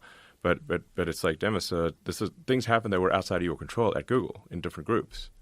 Now I think he's got more authority, but it's pretty hard to fully extract the woke mind virus. Google's been marinating in the woke mind virus for a long time. Like it's down in the marrow type of thing. It's hard to get it out. Is there a way to extract it though over time? Could you program rational thought into AI, where it could recognize how these psychological patterns got adopted and how this stuff became a mind virus and how it became a social contagion and how all these irrational ideas were pushed, and also how they were financed, how China's involved in pushing them with bots, and all these different state actors are involved in pushing these ideas. Could it be able to decipher that and say, this is really what's going on? Yes, but you have to try very hard to do that. So with Grok, we've tried very hard to get Grok to get to the truth of things, and it's only really recently that we've been able to have some breakthroughs on that front, and it's taken an immense amount of effort for us to overcome basically all the bullshit that's on the internet, and for Grok to actually say what's true and to be consistent in what it says. It's like, because like the other AIs you'll find are quite racist against white people. I don't know if you saw that study that someone, like a researcher, tested the various AIs to see how does it weight different people's lives. Like somebody who's sort of white or Chinese or black or whatever, and different countries. And the only AI that actually weighed human lives equally was Grok. And I believe ChatGPT weighed the calculation was like a white guy from Germany is 20 times less valuable than a black guy from Nigeria. So I'm like, that's a pretty big difference. Grok on that is consistent and weighs lives equally. And that's clearly something that's been programmed into it. Yes, like a lot of it is like if you don't actively push for the truth, and you simply train on all the bullshit that's on the internet, which is a lot of woke mind virus bullshit, the AI will regurgitate those same beliefs. So the AI essentially scours the internet, it's trained on all the imagine the most demented Reddit threads out there, and the AI has been trained on that. Reddit used to be so normal. Yeah, it did used to be normal. It used to be interesting. You used to go there and find all this cool stuff that people would talk about, post about, and just interesting, and great rooms where you could learn about different things that people were studying. I think like a big problem here is like if your headquarters are in San Francisco, you're just living in a woke bubble. It's not just that people, say in San Francisco, are drinking woke Kool-Aid. It is the water they swim in. Like if a fish doesn't think about the water, it's just in the water. And so if you're in San Francisco, you don't realize you're actually you're swimming in the Kool-Aid aquarium. San Francisco is the woke Kool-Aid aquarium. And so your reference point for what is a centrist is totally out of whack. So Reddit is headquartered in San Francisco. Twitter was headquartered in San Francisco. I moved X's headquarters to Texas, to Austin, which Austin, by the way, is still quite liberal, as you know. Yeah. And then the X and XAI headquarters are in Palo Alto, which is still California. The engineering headquarters are in Palo Alto, just on Page Mill. But even Palo Alto is way more normal than San Francisco Berkeley. San Francisco Berkeley is extremely left, like left of left. You can't you need a telescope to see the center from San Francisco. It used to be such a great city. I mean, San Francisco has a tremendous amount of inherent beauty, no question about that. And the California has incredible weather, and no bugs. It's just amazing, beautiful.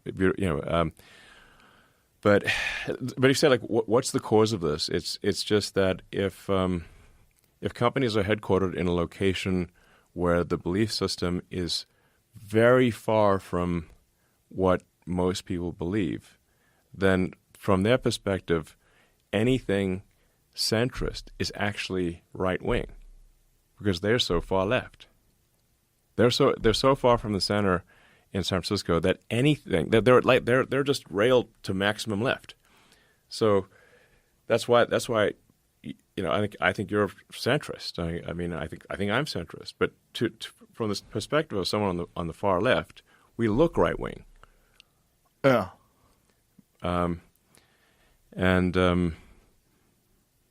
They think anyone who's a Republican is basically like some fascist Nazi situation. But what's so crazy is like it's very easy to demonstrate just from like Hillary's speeches from 2008 and Obama's speeches, yes. like when they were talking about immigration, like they were as far right yes. as Steve Bannon when it comes to immigration. Yes.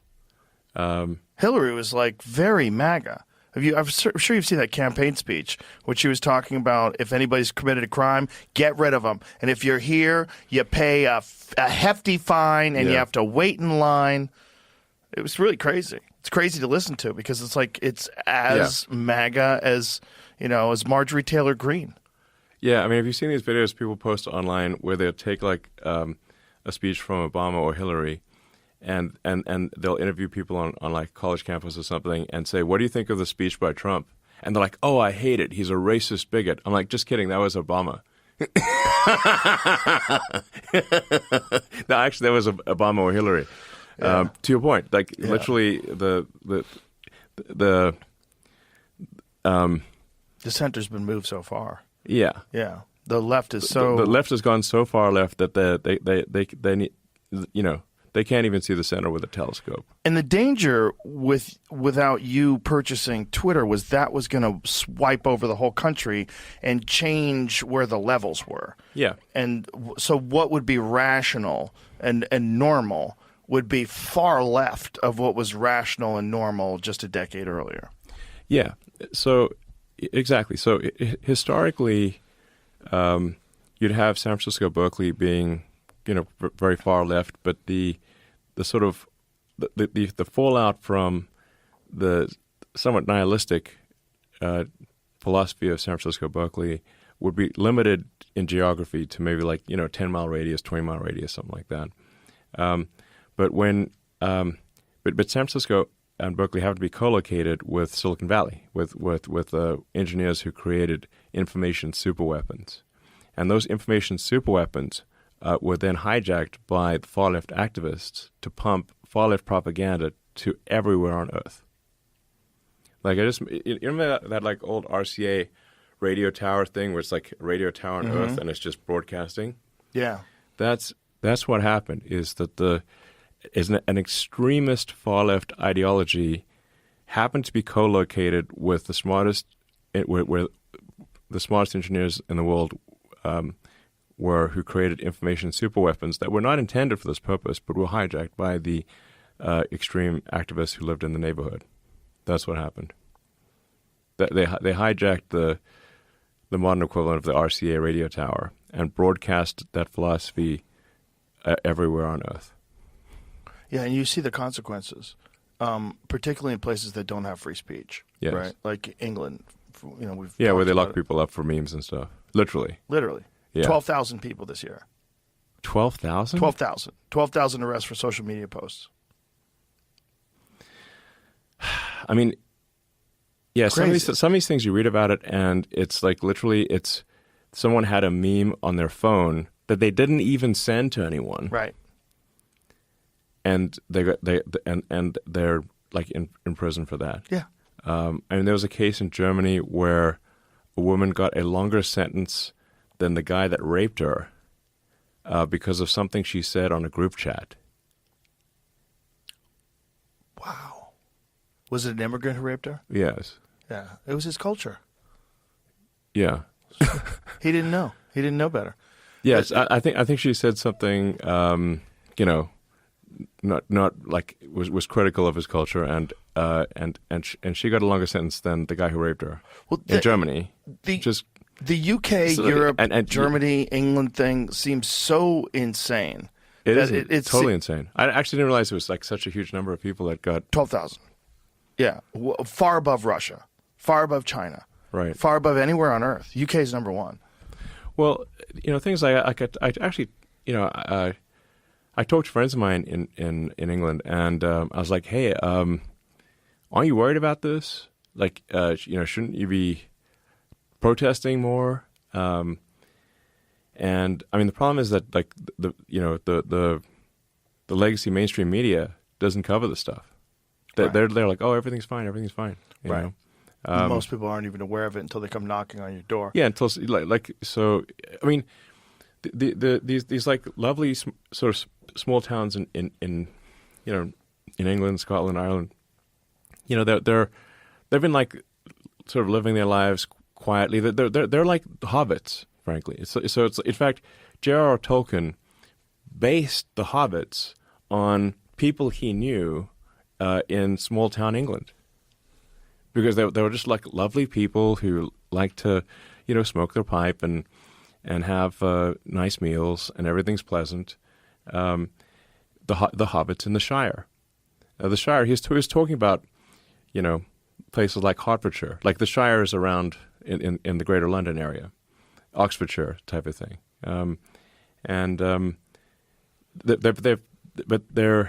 the reason they've been able to enjoy the Shire is because hard men have protected them from the dangers of the world, and but since they have almost no exposure to the dangers of the world, they don't realize that they're there until one day, 1,000 people show up in your village of 500 out of nowhere and rape and start raping the kids.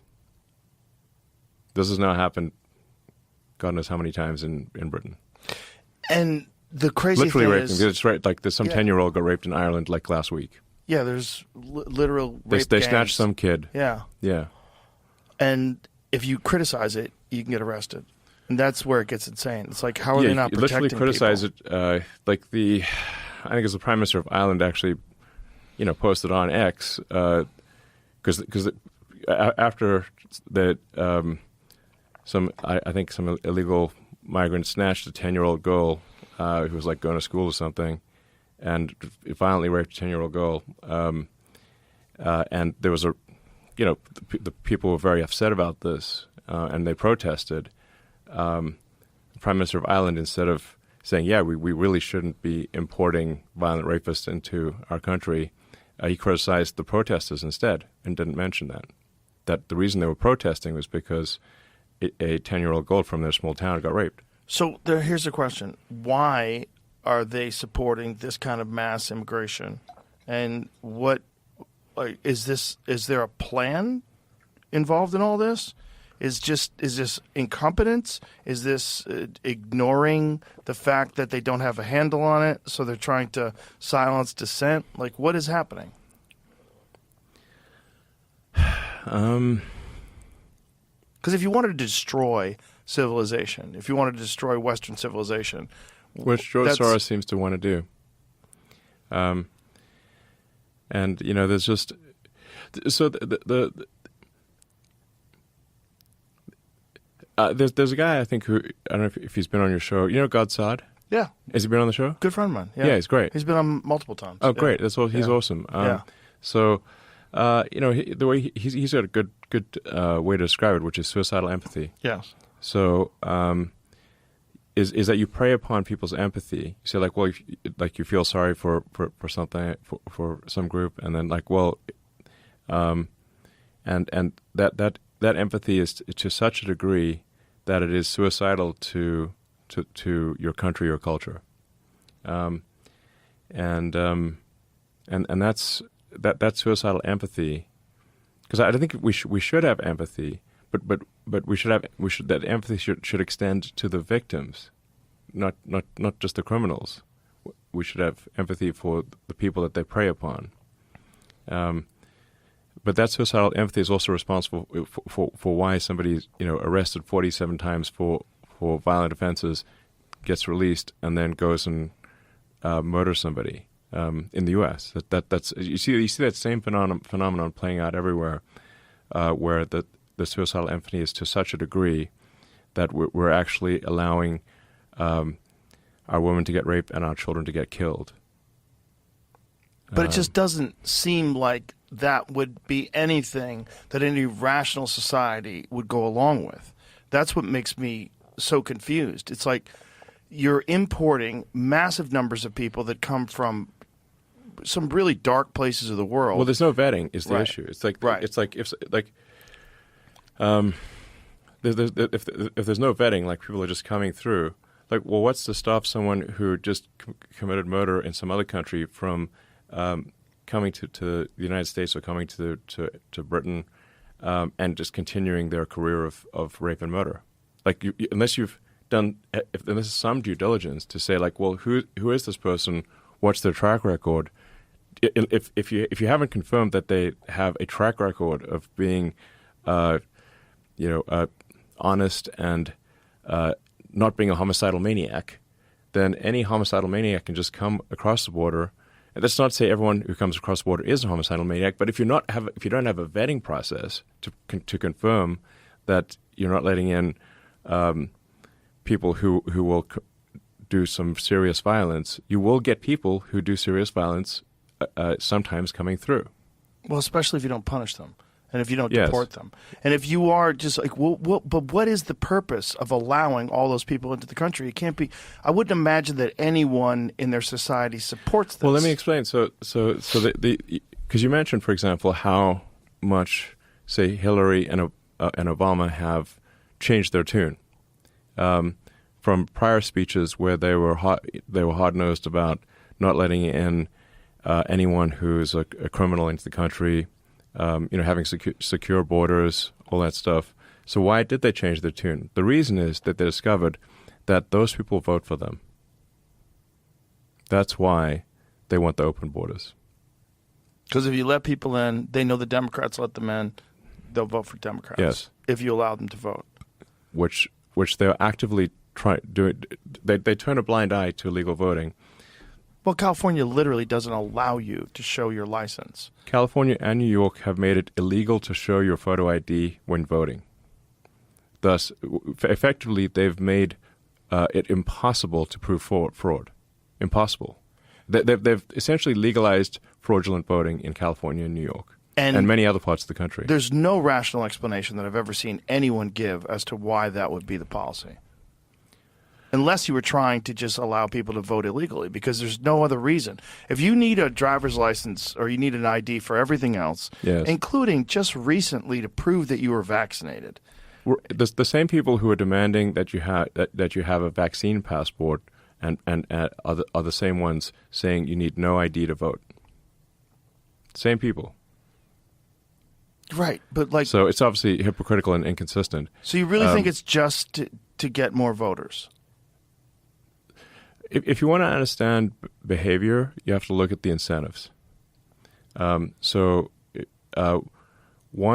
the Democratic Party in the U.S. and the left in Europe realized that if you have open borders and you provide a ton of government handouts, which creates a massive financial incentive for people from other countries to come to your country, and you don't prosecute them for crime, they're going to be beholden to you, and they will vote for you.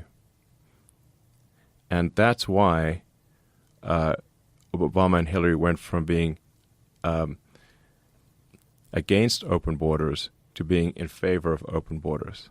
That's the reason. In order to import voters so they can win elections. And the problem is that has a negative runaway effect. So if they get away with that, it is a winning strategy. If they are allowed to get away with it, they will import enough voters to get supermajority voting, and then there is no turning back. We talked about this before the election, and then Yes. you literally pointed towards the camera. You faced the camera and said that if you do not vote now, you might not ever be able to do it again because Right. it'll be futile. It'll be overrun. Yes, They'll keep the borders open for another 4 years, and then their objective will be achieved. correct. If Trump had lost, there would never have been another real election again. Because Trump is actually enforcing the border. Now, you can point to situations where there's been, immigration, enforcement has been overzealous because they're not going to be perfect. There'll be cases where they've been overzealous in expelling illegals. But if you say that the standard must be perfection for expelling illegals, then you will not get any expulsion because perfection is impossible. And you've probably got millions of people that are here that are trying to be here under some asylum pretense, right? Yes. Like you could just come from a war-torn part of the world. They changed the definition of asylum to be economic Right. asylum. Which is everybody. Which is everybody. Yeah. So it's the lowest bar to prove. Asylum is supposed to mean that if you go back to your country, you'll get killed. Right. That's what we mean by asylum. That was what it's supposed to mean. They changed the definition of asylum to be you will have a decreased standard of living, which is obviously not real asylum. And you can test the absurdity of this by the fact that people who are asylum seekers go on vacation to the country that they're seeking asylum from. That doesn't make any sense. Yeah, it doesn't have to. When you understand the incentives, then you understand the behavior. So once the left realized that illegals will vote for them if they have open borders and combine that with government handouts, to create a massive incentive, they're basically using U.S. and in Europe, U.S. and European taxpayer dollars to provide a financial incentive to bring in as many illegals as possible to vote them into permanent power and create a one-party state. And I invite anyone who's listening to this just do any research, and the more you dig into it, the more it will become obvious that what I'm saying is absolutely true. Well, they were busing people to swing states. It's clear that they were trying to do something. And then you had Chuck Schumer and Nancy Pelosi who are actively talking about the need to bring in people to make them citizens because we're in population collapse. Yes. Yeah. No, it's that meme. Yeah. Where so many times where they start off by saying it's not true. It's a right-wing conspiracy theorist. Right. Then it starts. Then it's like. I think the next step is, it might be true, and then it's like, okay, it is true. But here's why it's good. And then good. the final step is, it's true, and here's why it's good. Yeah. And it's like, but wait a second. You started off saying it's untrue and it's a right-wing conspiracy theorist. Now you're saying it not only is it true, but it's a good thing, and we must do more of it. Well, this is the thing about Medicaid and Social Security Yes. and people getting Social Security numbers.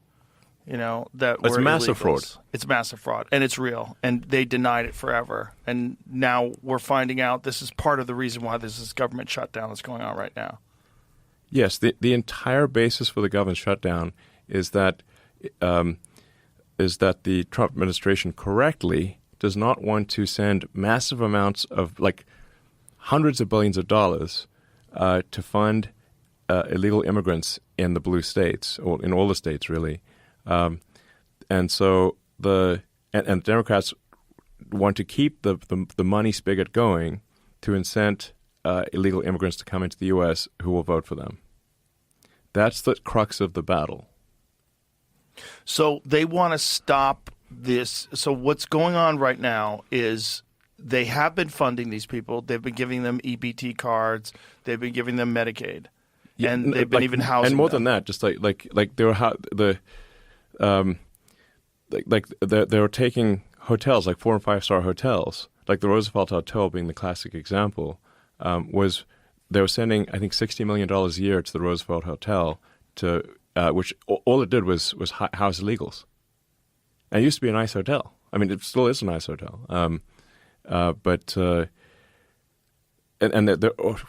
around the country, this was happening. And all tax dollars. Yes. Yeah. And the Trump administration cut off funding, for example, to the Roosevelt Hotel and these other hotels, saying like it's U.S. tax dollars should not be sent to have luxury hotels for illegal immigrants that American citizens can't even afford, which obviously is the case. That's insane. That's what was happening. They were also giving out like debit cards with $10,000. So it's not just about medical care. Yeah. The Democrats mention the medical care because they're trying to prey on people's empathy as much as possible, and then they imagine, oh wow, somebody has a desperately needed medical procedure, and shouldn't we maybe take care of them in that regard?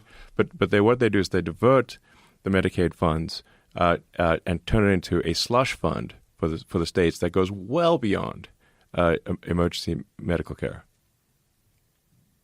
And New York and California would be bankrupt without the massive fraudulent federal payments that go to those states to pay for illegals, to create a massive financial incentive for illegals. how would they be bankrupt because of that? They wouldn't be able to balance their state budgets, and they can't issue currency like the Federal Reserve can. And so their ability to balance budget is dependent upon illegals getting funding? The scam level here is so staggering. So there are hundreds of billions of dollars of transfer payments from the federal government to the states. Those transfer payments, the states self-report what those transfer payment numbers should be. So California and New York and Illinois lie like crazy and say that these are all legitimate payments. Well, these days I think they're even admitting that they literally want hundreds of billions of dollars for illegals. But for a while they're trying to deny it. So you get these transfer payments for every government program you can possibly think of. And these are self-reported by the state, and at least historically, there was no enforcement of California, New York, Illinois, and other states when they would lie. There was no actual enforcement to say like, hey, you're lying. These payments are fraudulent. Now under the Trump administration, the Trump administration does not want to send hundreds of billions of dollars of fraudulent payments to the states. And the reason you have the standoff is because if the hundreds of billions of dollars to create a financial incentive to have this giant magnet to attract illegals from every part of Earth to these states, if that is turned off, the illegals will leave because they're no longer being paid to come to the United States and stay here. Wow. And then they will lose a lot of voters. The Democratic Party will lose a lot of voters. And they would have a very difficult job if this is kicked out of reintroducing it into a new bill. Yes. Especially once things start normalizing. Yes. So, in a nutshell, the Democratic Party wants to destroy democracy by importing voters, and the Republican Party disagrees with that. And the ruse is that if you don't accept what they're doing, then you're a threat to democracy. Yes. As they try to destroy democracy. Yes. By importing voters. That is and literally what they're incentivizing doing. people to only vote for them and overwhelming the system. Yes. And by the way, it's a strategy that, if allowed to work, would work. And in fact, has worked. California is supermajority Democrat. Yeah. And there's so much gerrymandering that occurs. It's crazy. So I'm sure you're paying attention to this Proposition 50 thing. No, that's the thing in California where they're trying to redo districts. Oh yeah. Because California's already gerrymandered like crazy. Yeah. They want to gerrymander it even more. And I mean, because it keeps moving further and further right. Like if you look at the map of California, each voting cycle, more and more people are waking up and going, what the fuck? And we need to do something to fix this. The only option available, other than the policies that you guys have always done, is go right. And so a lot of people have been, air quotes, red-pilled. Mm-hmm. Yeah. And then here's another thing that is very important. In fact, that is actually not disputed by either side. which is that when we do the census in the United States, the way the census works for apportionment of congressional seats and electoral college votes for the president is by number of persons in a state, not number of citizens. Right. It's number of people. So you could literally be a tourist, and you will count. Now, how do they do the census when they do that? Do they ask people? Do they knock on doors? Do they have them fill out forms? Like what? Yeah, I think they mail out census forms and knock on doors. But the way the law reads right now, is that if you are a human with a pulse, then you count in the census for allocating congressional seats and presidential votes. Right.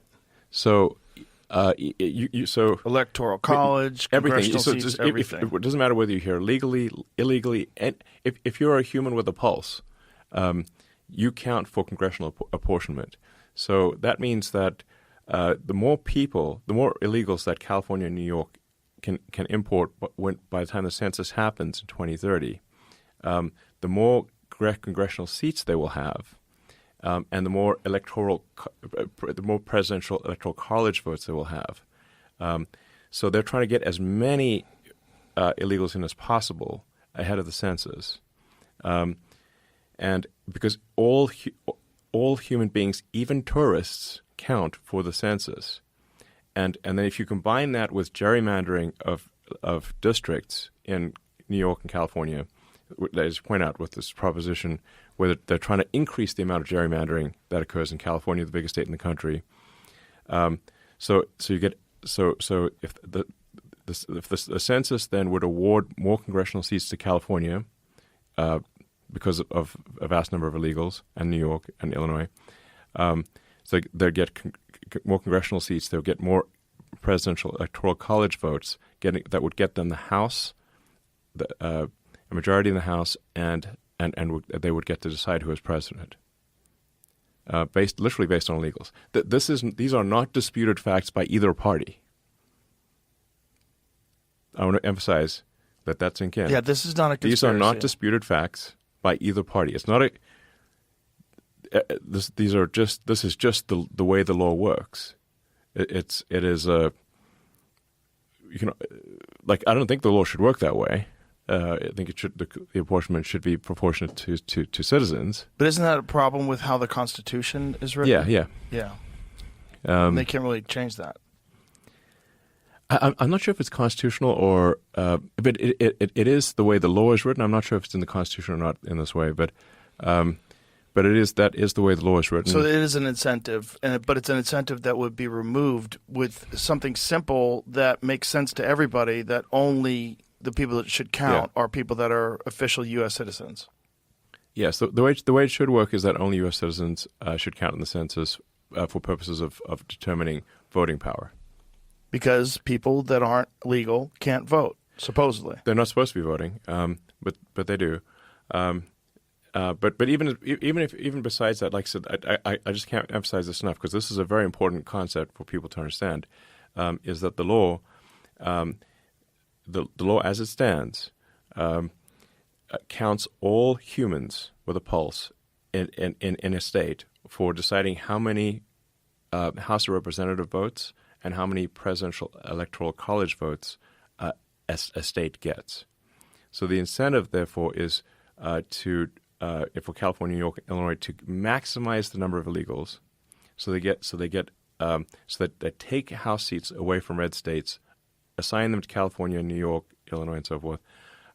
Then you combine that with extreme gerrymandering in California, New York, Illinois, and whatnot, so that basically you can't even elect any Republicans, and then they get control of the presidency, control of the House. Then they keep doing that strategy and cement a supermajority. That is what they're trying to do. So that would essentially turn the entire country into California. Yes. Where you have differing opinions, but it doesn't matter because one party is always in control. Yes. When you first started digging into this, when you first started, before you even accepted this role of running Doge and being a part of all that, did you have any idea that it was this fucked up? I did, yeah. I mean, I sort of. When did you start knowing? I guess about 2 years ago. Isn't that crazy? And relatively recently, Yeah. So maybe I started having. Well, I started basically having a bad feeling about 3 years ago, which is when why I felt it was critical to acquire Twitter and have a maximally truth-seeking platform, not one that suppresses the truth. It was more like I'm not sure what's going on, but I have a bad feeling about what's going on. And then the more I dug into it, the more I was like, holy shit, we got a real problem here. And America's going to fall. So without anyone knowing it had fallen, that would be the problem. It could have fallen and been unrepairable without anyone really being aware of what had happened, especially if you didn't buy Twitter. Yes. That's it. Look, buying Twitter was a huge pain in the ass and made me a pincushion of attacks. Dab. Everybody loved you before that. Well, some people still loved A lot of me. people loved you. A lot of lefties loved you. I was a hero of the left, it's fair to say. It was a thing. If you drove a Tesla, it showed that you were environmentally conscious and you were on the right side. Yeah. Yeah. I mean, I'm still the same human. I didn't have a brain transplant since 3 years ago, Well, that's my favorite bumper sticker that people put on Teslas now. I bought this before Elon went crazy. I took a picture of one the other day. Oh, you found this? Somebody. Oh yeah, I've seen 3 or 4 of them. People that have these bumper stickers on their car. It says, "I bought this before Elon went crazy." Because when people were vandalizing Teslas, the most unhinged. There was an organized campaign to literally burn down Teslas, and we had one of our dealerships got shot up with a gun. They fired bullets in the Tesla dealership. They were burning down cars. It was crazy. But the bumper sticker should read. There should be an addendum to the bumper sticker. It's I bought this car before Elon turned crazy. Actually, now I realize he's not crazy, and I've seen the light. That'll take some time. That'll take some time. People don't want to admit that they've been tricked. Yeah, I mean, there's that old saying where it's it's really easy to fool somebody, but it's almost impossible to convince someone that they were fooled. Yeah. It's much easier to fool them than to convince them they've been fooled. People cling to their ideas. Yes. Especially if they've publicly stated these things. They get very embarrassed of being foolish. Yeah, people, most of the time they double down. And they find echo chambers. Yeah, but there's, the thing is that, I've seen more and more people who were convinced of the sort of woke ideology see the light. So not everyone, but it's more and more are seeing the light. And it tends to happen when something happens that really directly affects you. Right. There was a friend of mine who was living in the San Francisco Bay Area, and that tried to trans his daughter, to the point where the school sent the police to his house to take his daughter away from him. Now that's going to radicalize you. Well, that's going to shake you out of your belief structure. Now I know. So it was an activist at the school that was trying to do this? Yeah, the school and the state of California conspired to turn his daughter against him and make her take life-altering drugs that would have sterilized her, and irreversible. And how old was she? I think 14, something like that. So he managed to talk the police out of taking his daughter away from him that day, and that night he got on a plane to Texas. Wow. And a year after just being in a school in Greater Austin area, she went back to normal, meaning it wasn't real. Right. Well, people are being much more open to that now. I mean, Wall Street Journal yesterday had that opinion piece that this whole trans thing, there's a lot of evidence, is a social contagion. Absolutely. And Colin Wright wrote that, and then he's getting death threats now, of course. And on Blue Sky, there's people talking about exterminating him, which is one thing that you are allowed to say on Blue Sky, apparently. You're allowed to say horrible things about people, say possibly truthful things about this whole social contagion. Because that's what, when you get 9 kids that are in a friend group and they all decide to turn trans together, something's wrong. Something's wrong. That's not statistically like here's feasible. Like you can convince kids to do anything. You can convince kids to be a suicide bomber. Right. So which is why they do in some countries, why they choose children to do that. Yes. Yeah. You can train kids to be suicide bombers. And if you can train kids to be suicide bombers, you can convince them of anything. Yeah, especially with enough positive enforcement and cultural enforcement, and the idea that that's not the case. The kids are malleable. Yes, the minds of youth are easily corrupted. You're also seeing a lot of pushback from gay and lesbian people that are saying, like, "Hey, if someone did stop this including to me."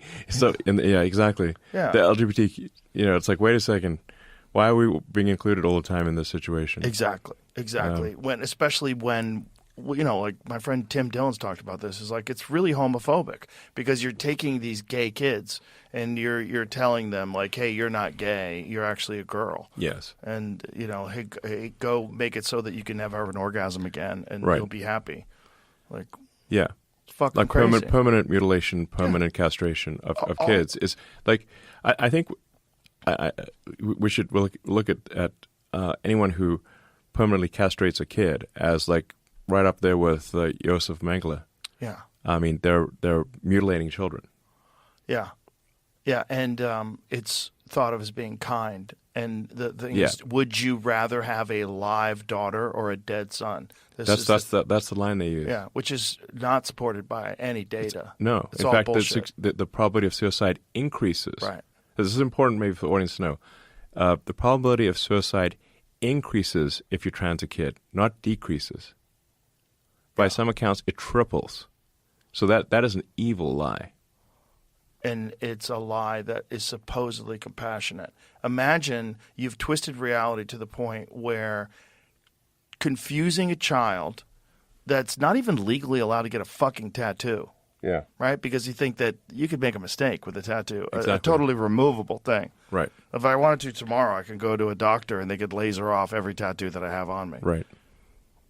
Okay, no harm, no foul. Yeah. But you get sterilized, like that's it forever.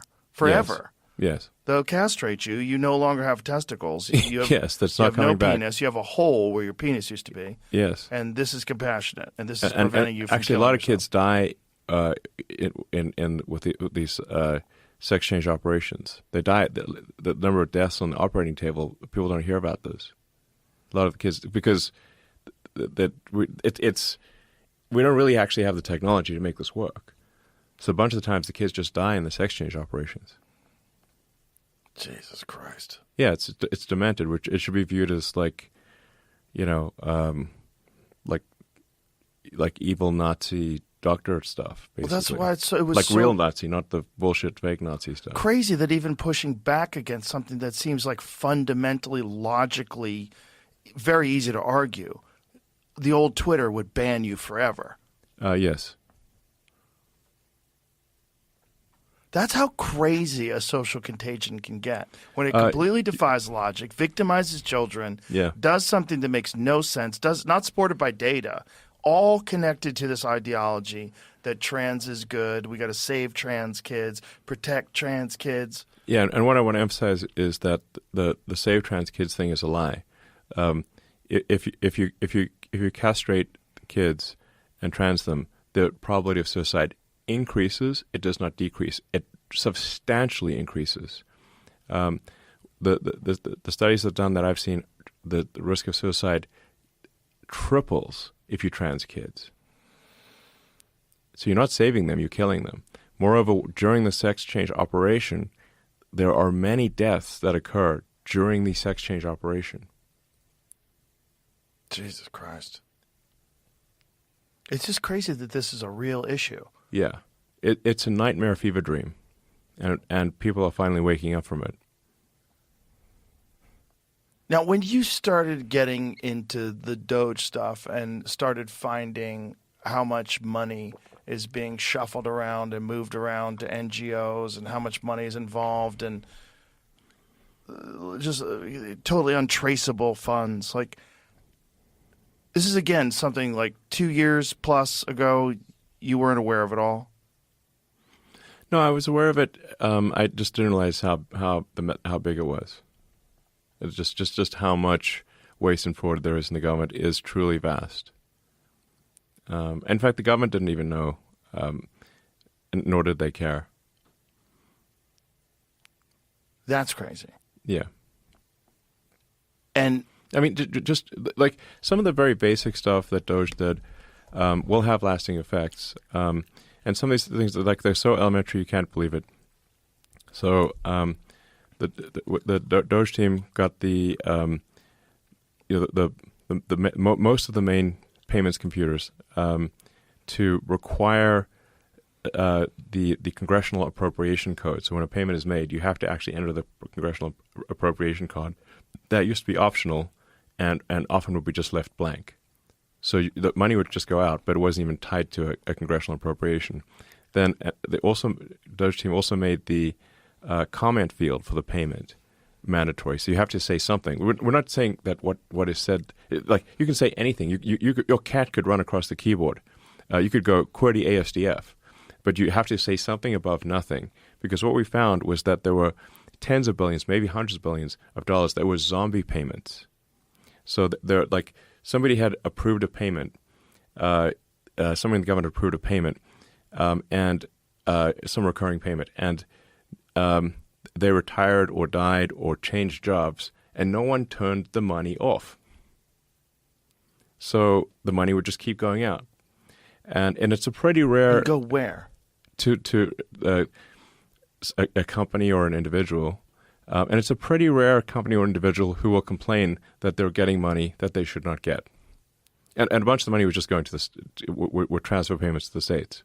So these are automatic payments. Just automatic payments. No accounting for them at all. Like imagine like there's an automatic debit of your credit card, and you never look at the statement. Right. So it's just money going out. That's why I call them zombie payments. That they might have been legitimate at one point, but the person who approved that recurring payment changed jobs, died, retired, or whatever, and no one ever turned the money off. And my guess is that's probably at least $100 billion a year, maybe 200. And going where? I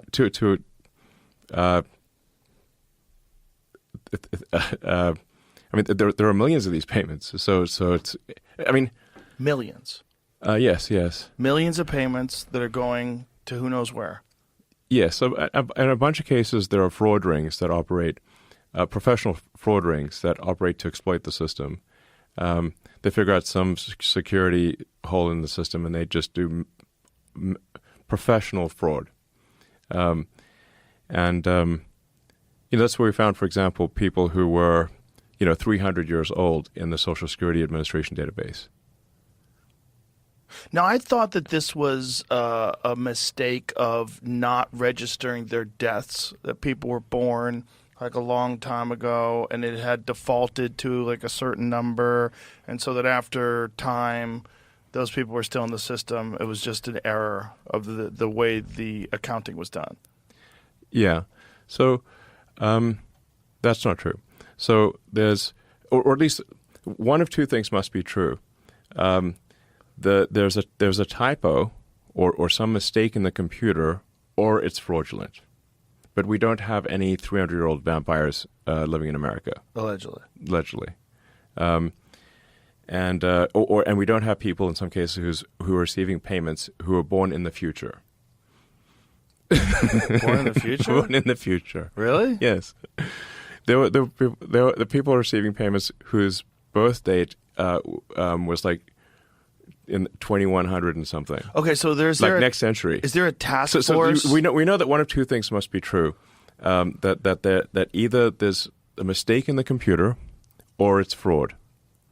But if you have someone's birth date that's either in the future or where they are older than the oldest living American, because the oldest living American is 114 years old. So if they're more than 114 years old, there is either a mistake, and someone should call them and say, I think we have your birthday wrong, because it says you were born in 86. That was before, before there was really an America. It was like, that's kind of early. We're still fighting England type of thing.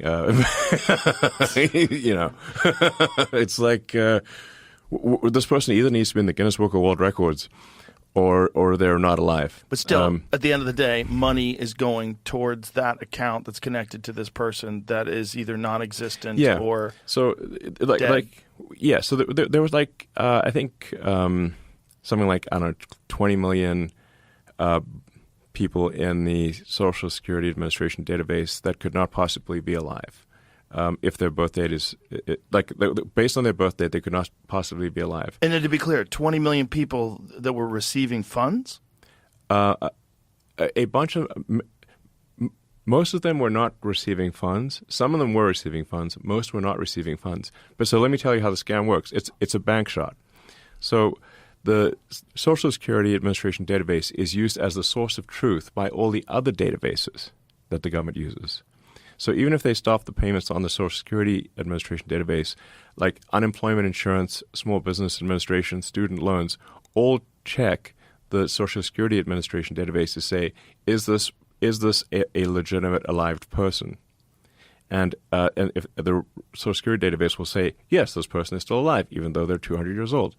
But forgets to mention that they're 200 years old. It just returns when the computer is queries, it says, yes, this person is alive. And so then they're able to exploit the entire rest of the government ecosystem. So then you get fake student loans, then you get fake unemployment insurance, then you get fake medical payments. And this doesn't have to be tied to an individual where there's an address where you can check on this person.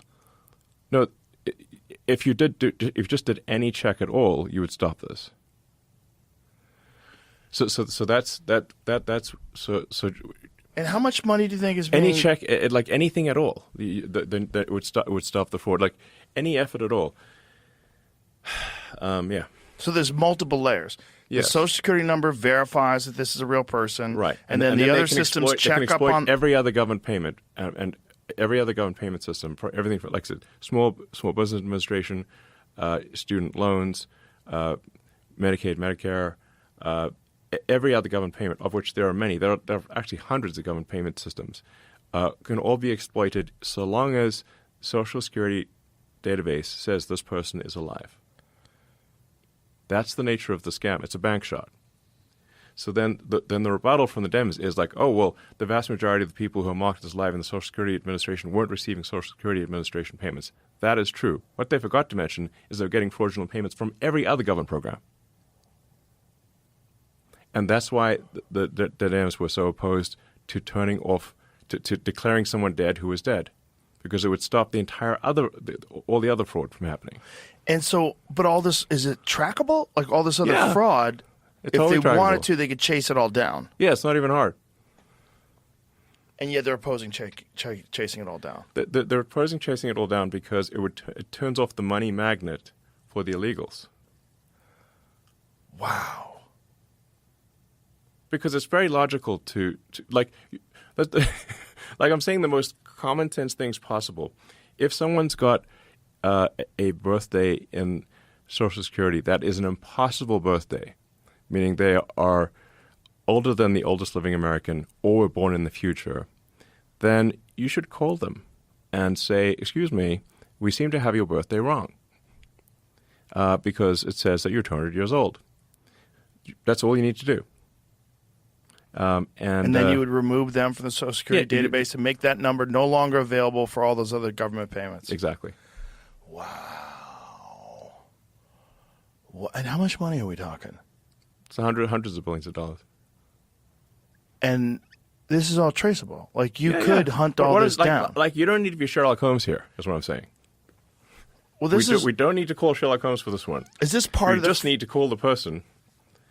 Is this and say, excuse me, we seem to have the like we must have your birthday wrong because it says you're 200 years old or were born in the future. So could you tell us what your birthday is? That's all you need to do. It's that simple. But all these other government payments that are available that are connected to this Social Security number, it seems like if you just chased that all down, Yeah. you would find the widespread fraud. You would find where it's going. Yes, but the root of the problem is the Social Security Right. Administration database, because the Social Security number in the United States is used as a de facto national ID number. You know, that's why, like, the bank always asks for your social. Right. So, like, any financial institution will ask for your Social Security number. It sounds so insane that this isn't chased down. I mean, like, I agree. That I mean, that in and of itself that's such mishandling. Yes. No, it's mind blowing. So yeah, it's crazy. Well, you were very reluctant last time you were here to talk about the extent of some of the fraud because you're like, they could kill me because this is kind of. What I was saying is that, if you create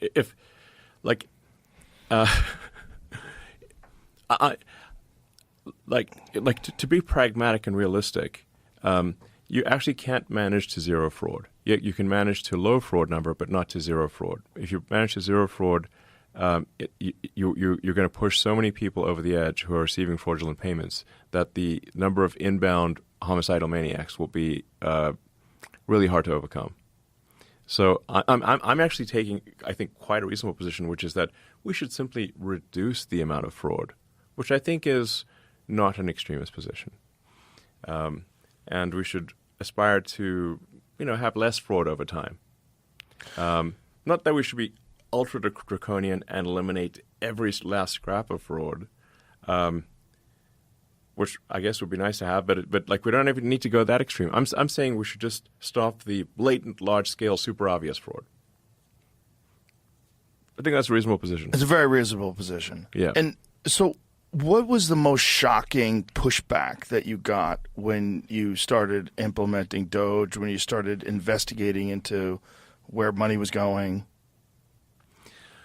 Well, I guess I should have anticipated this, but while most of the fraudulent government payments especially to the NGOs, go to the Democrats, most of it, like, I don't know, for argument's sake, let's say 80%, maybe 90%, 10 to 20% of it does go to Republicans. And so when we turn off funding to a fraudulent NGO, we'd get complaints from whatever the 10% of Republicans who were receiving the money, and they would, they would very loudly complain, because the honest answer is the Republicans are partly, they're receiving some of the fraud too. They're getting a vig. Jesus. Yeah, I want to be clear. It's not like the Republican Party is some No. ultra pure paragon of virtue here. No. Okay. No. Well, you see that with the congressional insider trading. It's across the board. Yeah. It's left and right. I mean, the whole uniparty criticism has some validity to it.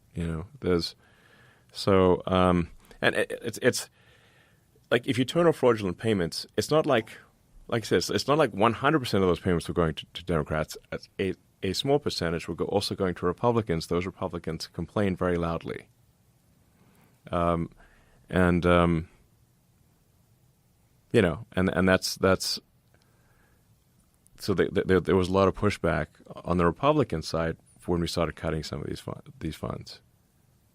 And I tried telling them, like, well, 90% of the money is going to your opponents, but they still, even if they're getting 10% of the money, want their piece. Yeah, they want their piece. And they've been getting that piece for a long time. Yes.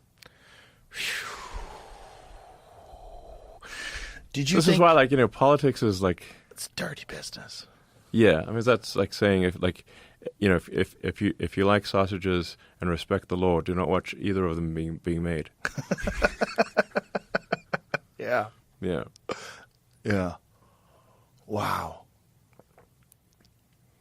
Well, that's not even true because I've made sausage before. Yeah. It's actually It's like it's not that big a deal. It's You add much better fat and politics. spices and casing, run it through the machine. Not that big a deal. Yeah. Yeah. I mean, I think the stuff I'm saying here is not like if you stand back and think about it for a second, like, oh yeah, that makes sense. Yeah. It's not like it's not like one political party is going to be pure devil or pure angel. There's I think there's much more corruption on the Democrat side, but there's still some corruption on the Republican side. How too. did it happen that the majority of the corruption wound up being on the Democrat side? Well, because the transfer payments, especially to illegals, are very much on the Democrat side. So that's the root of it all, is the illegal situation. Yes, I mean there's Or a focal point. Yes, it's also like it would also be accurate to say that while obviously not everyone who's a Democrat is a criminal, almost everyone who is a criminal is a Democrat. because the Democrats are the soft on crime party. So if you're a criminal, who are you going to vote for? Right. The soft on crime party. Did you think you were going to be able to get more done than you were? We did get a lot done. Right. And Doge is still happening, by the way. The Doge is still underway. There's still waste and fraud being cut by the Doge team, so it hasn't stopped. It's less publicized. It's less publicized, and they don't have like a clear person to attack anymore.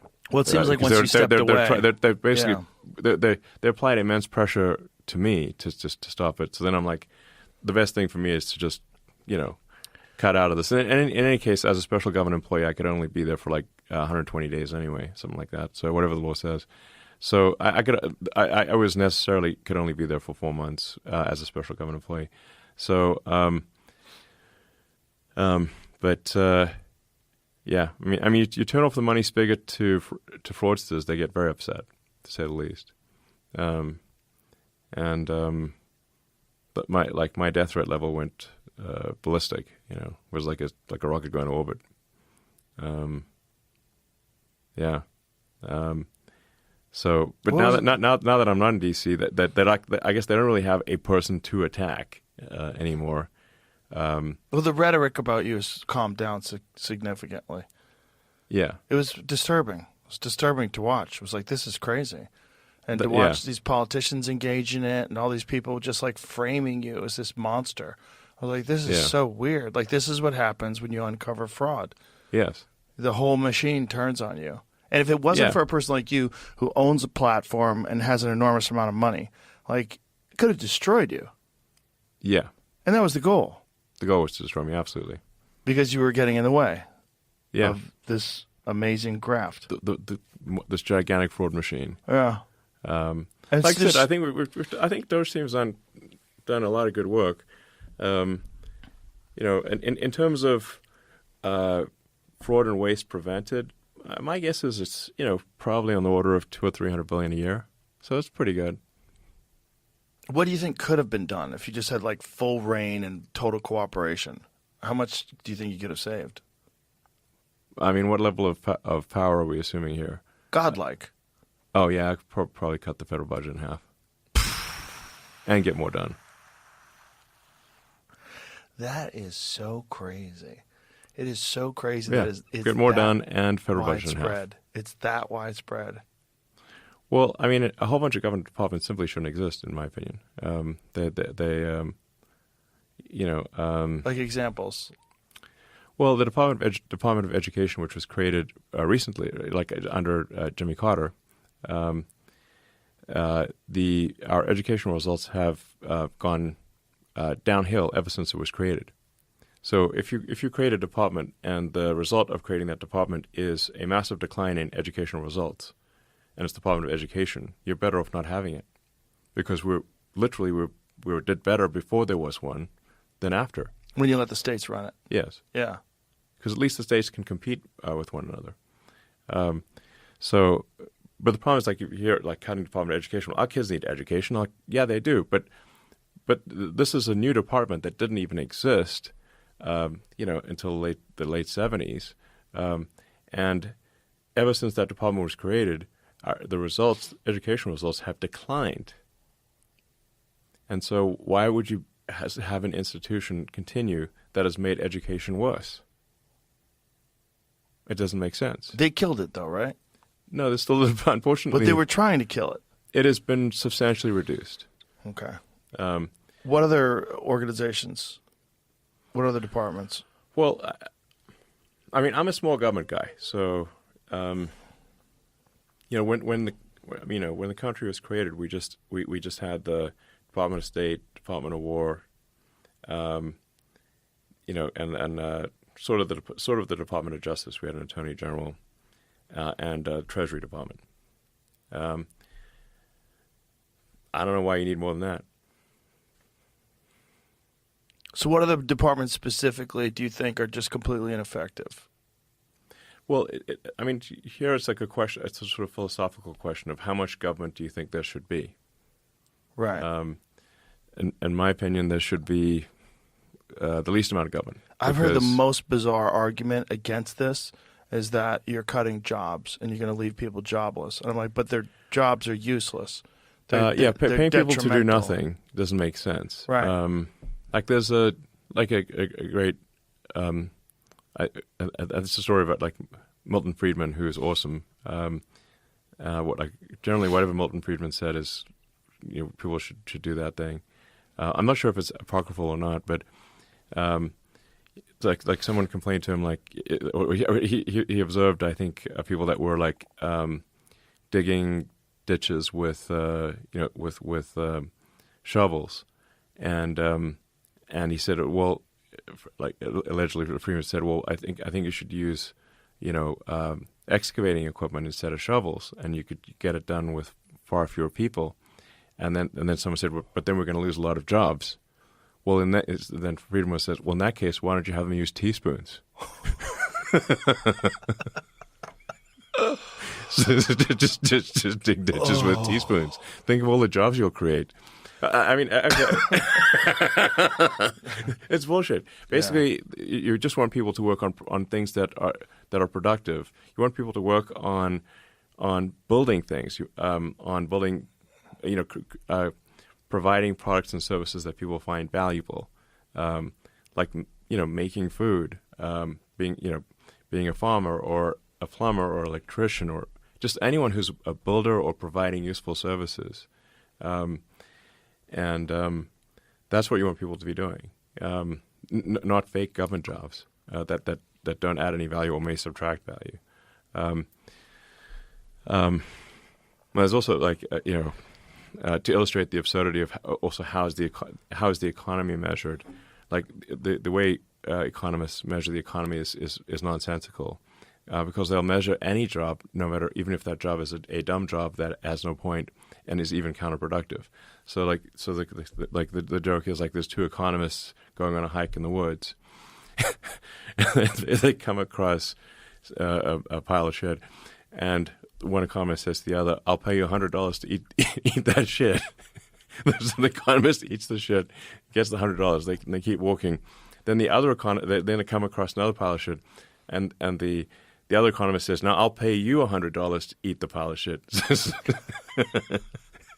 So he pays the other economist $100 to pile of shit. Then the way they said, "Look, wait a second, we both just ate a pile of shit, and we don't have any more extra money. Like we both, you just gave the $100 back to me, and we both ate a pile of shit. This doesn't make any sense." And they said, no, but think of the economy, because that's $200 of in the economy. That basically that measure eating shit would count as a job.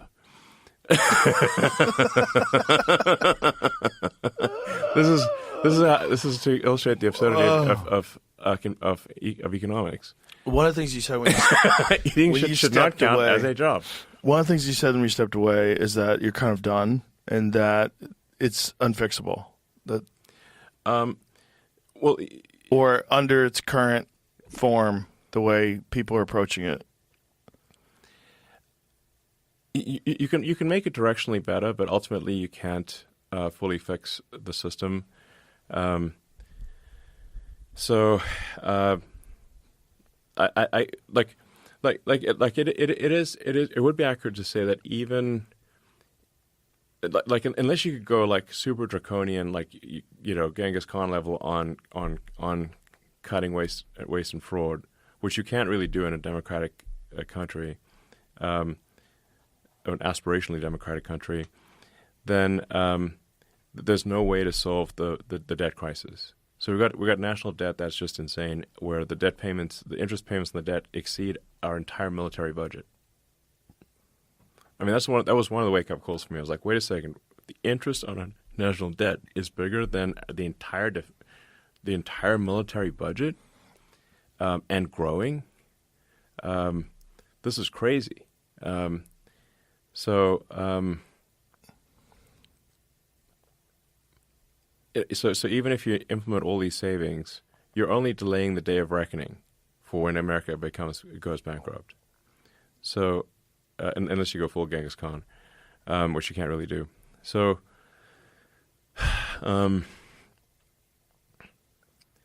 so I came to the conclusion that the only way to get us out of the debt crisis and to prevent America from going bankrupt is AI and robotics. So, like, we need to grow the economy at a rate that allows us to pay off our debt. I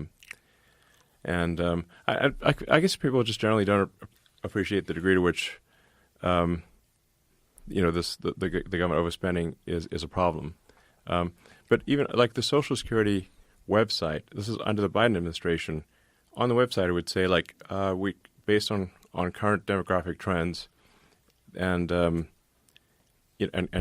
how much money Social Security is bringing in versus how many Social Security recipients there are, because we have an aging population. Relatively speaking, the average age is increasing. Social Security will not be able to maintain its full payments, I think, by 2032.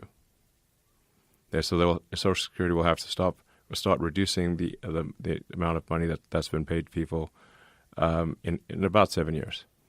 And so the only way to fix that, robotics, manufacturing, raise GDP. You've got to basically massively increase the economic output, and the only way to do that is AI and robotics. So basically, we're going bankrupt without AI and robotics, even with a bunch of savings.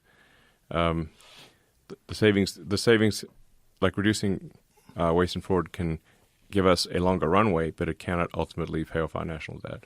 So what do you think the solution is to the jobs that are going to be lost because of AI and robotics, the jobs due to automation, the jobs due to no longer do we need human beings to do these jobs because AI is doing them? Do you think it's going to be some sort of a universal basic income thing? Do you think there's going to be some other kind of solution that has to be implemented? Because a lot of people are going to be out of work, right? I think there will be actually a high demand for jobs, but not necessarily the same jobs. So, I mean, this process has been happening throughout modern history. I mean, there used to be like doing calculations manually with like a pencil and paper. It used to be a job. So they used to have like buildings full of people, cold computers, where the banks would all you do all day is you do calculations because they didn't have computers. They didn't have digital computers that people Abacus. do. Yeah, well, it was just people would just like add and subtract stuff on a piece of paper, and that would be how banks would do financial processing. And you'd have to literally go over their equations to make sure the books are balanced. Yeah, and most times it's just simple math. Like like in a world before computers, how did you calculate? How did you do transactions? You had to do them by hand.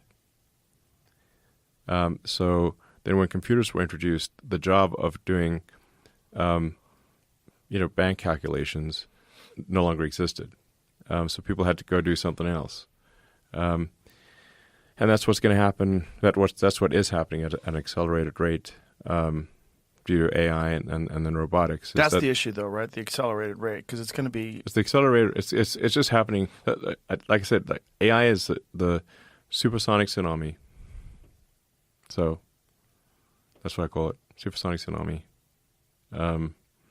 So it's like, what other jobs will be available that aren't available now because of AI? Well, AI is really still digital. Ultimately, AI can improve the productivity of humans who build things with their hands or do things with their hands, like literally welding, electrical work, plumbing, anything that's physically moving atoms, like cooking food or farming or like anything that's physical. Those jobs will exist for a much longer time. But anything that is digital, which is like just someone at a computer doing something, AI is going to take over those jobs like lightning. Coding, anything along those lines, yeah. It's going to take over those jobs like lightning. Just like digital computers took over the job of people doing manual calculations, but much faster. So what happens to all those people? Like, what kind of numbers are we talking about? Like, you're going to lose most drivers, right? Commercial drivers. You're going to have automated vehicles, AI-controlled systems. Just like there's certain ports in China, I think in Singapore, where everything's completely automated. Yeah, mostly. Yeah. Yeah. So you're going to lose a lot of those jobs, longshoreman jobs, trucking, commercial drivers. Yeah, I mean, we actually do have a shortage of truck drivers, but there's actually. Well, that's why California's hired so many illegals to do it. Have you seen those numbers? Yeah, I mean, the problem is like when people don't know how to drive a semi truck, which is actually a hard thing to do, then they crash and kill people. Yeah. A friend of mine's wife was killed by an illegal driving a truck, and she was just out biking, and there was an illegal who didn't know how to drive the truck or something. I mean, and he ran her over. So I mean, the thing is like for something like you can't let people drive, sort of an 80,000 pound semi. If they don't know how to do it. But in California, they're just letting people do it. Because they need people to do it. Well, they also they want the votes and that kind of thing. But yeah, like cars are going to be autonomous. But there's just so many desk jobs where really what people are doing is they're processing email, or they're answering the phone, and just anything that is. That isn't moving atoms, like anything that is not physically, like doing physical work, that will obviously be the first thing. Those jobs will be and are being eliminated by AI at a very rapid pace. And ultimately, working will be optional because you'll have robots plus AI, and we'll have, in a benign scenario, universal high income, not just universal basic income, universal high income, meaning anyone can have any products or services that they want. So but there will be a lot of trauma and disruption along the way. So you anticipate a basic income from that the economy will boost to such an extent that a high income would be available to almost everybody. So we'd essentially eliminate poverty. In the benign scenario, yes. So, like, the way there's multiple scenarios. There are multiple scenarios. There's a lot of ways this movie can end. Like, the reason I'm so concerned about AI safety is that, like, one of the possibilities is the Terminator scenario. It's not 0%. So that's why it's like I'm like really banging the drum on AI needs to be maximally truth seeking. Like, don't force AI to believe a lie, like that. For example, that founding fathers were actually a group of diverse women, or that misgendering is worse than nuclear war. Because if that's the case, and then you get the robots and the AI becomes omnipotent, it can enforce that outcome. And then, like, unless you're a diverse woman, you're out of the picture. So we're toast. So that's or you might wake up as a diverse woman one day. The AI has adjusted the picture, and we are now a diverse everyone's woman. a diverse woman. So that would be that's the worst possible situation. So what would be the steps that we would have to take in order to implement the benign solution, where it's universal high income? Like, best case scenario, this is the path forward to universal high income for essentially every single citizen, that the economy gets boosted by AI and robotics to such an extent that no one ever has to work again. And what about meaning for those people, which gets really weird? Yeah. I don't know how to answer the question about meaning. That's an individual problem, right? But it's going to be an individual problem for millions of people. Yeah.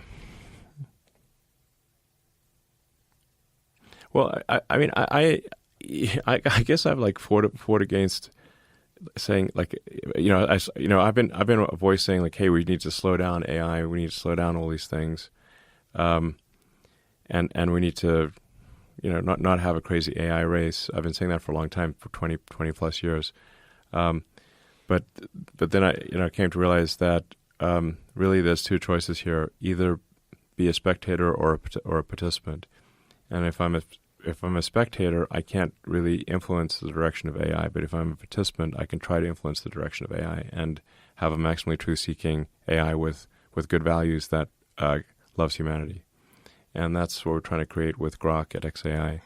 And the research is, I think, bearing this out. Like I said, when they compared, like, how do AIs value the weight of a human life, Grok was the only one of the AIs that weighted human life equally, and didn't say, like, a white guy's worth 1/20th of a black woman's life. Literally, that's what that's the calculation they came up with.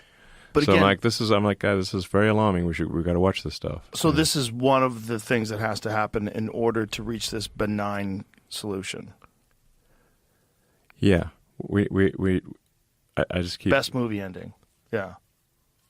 You want a curious, truth-seeking AI, and I think a curious, truth-seeking AI will want to foster humanity, because we're much more interesting than a bunch of rocks. Like you say, like I love Mars, but Mars is kind of boring. Like, it's just a bunch of red rocks. There's some cool stuff. It's got a tall mountain. It's got the biggest ravine and the tallest mountain.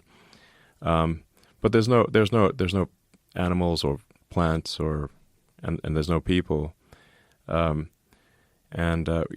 So humanity is just much more interesting if you're a curious, truth-seeking AI than not humanity. It's just much more interesting. I mean, like, as humans, we could go, for example, and eliminate all chimps. If we put our minds to it, we could say, and we could go out and we could annihilate all chimps and all gorillas, but we don't. There has been encroachment on their environment, but we actually try to preserve the chimp and gorilla habitats, and I think in a good scenario, AI would do the same with humans. It would actually foster human civilization and care about human happiness. So this is a thing to try to achieve, I think. But what does the landscape look like if you have Grok competing with OpenAI, competing with all these different, like, how does it work? Like, what if you have AIs that have been captured by ideologies that are side by side competing with Grok? Mm-hmm. Like, how do we so this is one of the reasons why you felt like it's important to not just be an observer, but participate and then have Grok be more successful and more potent than these other applications. Yes, as long as there's at least one AI that is maximally truth-seeking, curious, and for example, weighs all human lives equally, does not favor one race or gender, then that and people are able to look at Grok at XAI and compare that and say, hey, wait a second, why are all these other AIs being basically sexist and racist? Then that causes some embarrassment for the other AIs, and then they improve. They tend to improve, just in the same way that acquiring Twitter and allowing the truth to be told and not suppressing the truth forced the other social media companies to be more truthful. In the same way, having Grok be a maximally truth-seeking, curious AI will force the other AI companies to also be more truth-seeking and fair. And the funniest thing is, even though like the socialists and the Marxists are in opposition to a lot of your ideas, but if this gets implemented and you really can achieve universal high income, that's the greatest socialist solution of all time. Like literally, yes. No one will have to work. Correct. But like I said, so there is a benign scenario here, which I think probably people will be happy with if as long as we achieve it, which is sustainable abundance, which is if everyone can have if you ask people like, what's the future that you want, Right. I think a future where we haven't destroyed nature, like we have the national parks, we have the Amazon rainforest still there. We haven't paved the rainforest. Like the natural beauty is still there, but people have, nonetheless, everyone has abundance. Everyone has excellent medical care. Everyone has whatever goods and services they want. And we would essentially it kind of sounds like heaven. It sounds basically. like it is like the ideal socialist utopia, and this idea that the only thing you should be doing with your time is working in order to pay your bills and feed yourself sounds kind of archaic, considering the kind of technology that's at play. Yeah. Like a world where that's not your concern at all anymore. Everybody has money for food. Everybody has abundance. Everybody has electronics in their home. Everybody essentially has a high income. Now you can kind of do whatever you want. And your day can now be exploring your interests, doing things that you actually enjoy doing. Your purpose just has to shift. So instead of, I'm a hard worker and this is what I do and that's how I define myself. No, now you can fucking golf all day. You can, whatever it is that you enjoy doing can now be your main pursuit. Yeah. Well, that sounds crazy good. Yeah, that's So the benign, best- that's the benign scenario that we should The be aiming best for. ending to the movie is actually pretty good. Yes. I think there is still this question of meaning, of like making sure people don't lose meaning. So hopefully they can find meaning in ways that are that's not derived from their work. And purpose. Purpose for things that find things that you do that you enjoy. But there's a lot of people that are independently wealthy that spend most of their time doing something they enjoy. Right. And that could be the majority of people. It's pretty much everyone. But we would have to rewire how people approach life, which seems to be like acceptable because you're not asking them to be enslaved. You're exactly asking them the opposite. Like no longer be burdened by financial worries. Now, go do what you like. Yes. Go fucking test pizza. Do Yes. whatever you want. Pretty much. So that's probably the best case outcome. That sounds like the best case outcome, period, for the future. If you're looking at like how much people have struggled just to feed themselves all throughout history, food, shelter, safety. If all of that stuff can be fixed, like how much would you solve a lot of the crime if there was a universal high income? Just think of that. Like, how much of crime is financially motivated? You know, the greater percentage of people that are committing crimes live in poor, disenfranchised neighborhoods.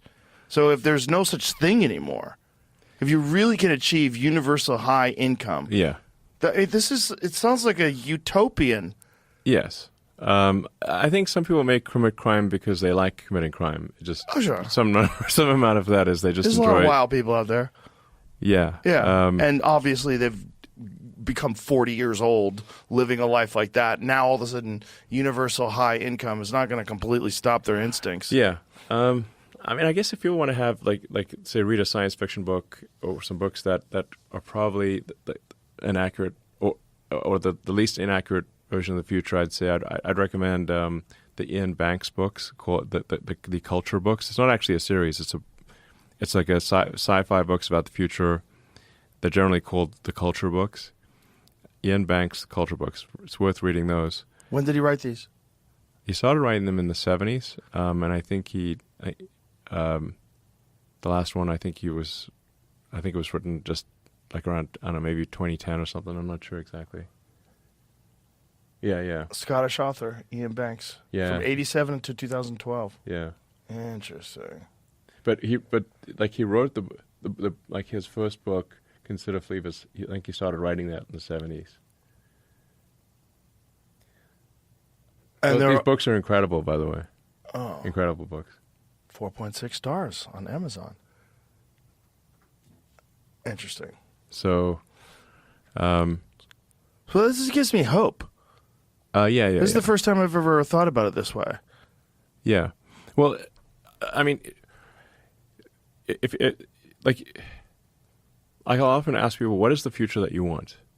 And they have to think about it for a second because, you know, they're usually tied up in whatever their daily struggles are. But you say, what is the future that you want? And generally sustainable abundance, or at least if I say, what about a future where there's sustainable abundance? Like, oh yeah, that's a pretty good future. You know, if that future is attainable with AI and robotics, but you know, it's like I said, there's not every path is a good path. There's this, but I think if we push it in the direction of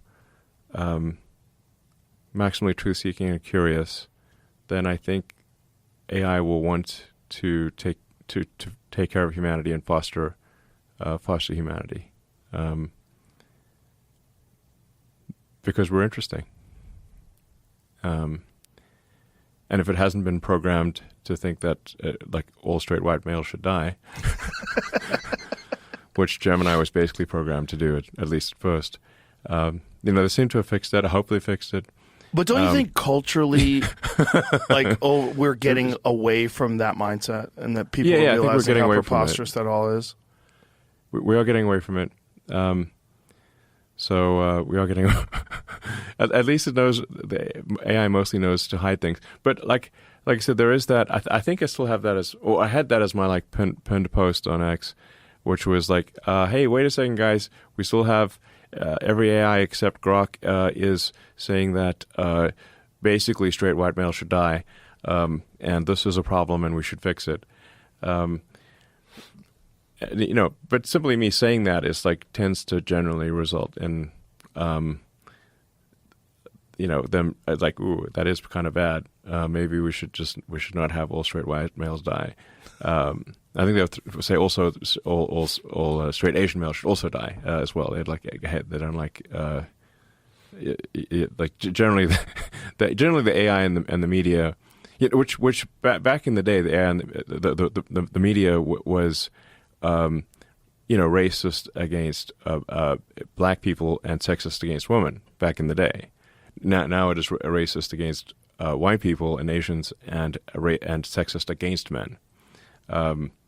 So they just like being racist and sexist. I think they just want to change the target. But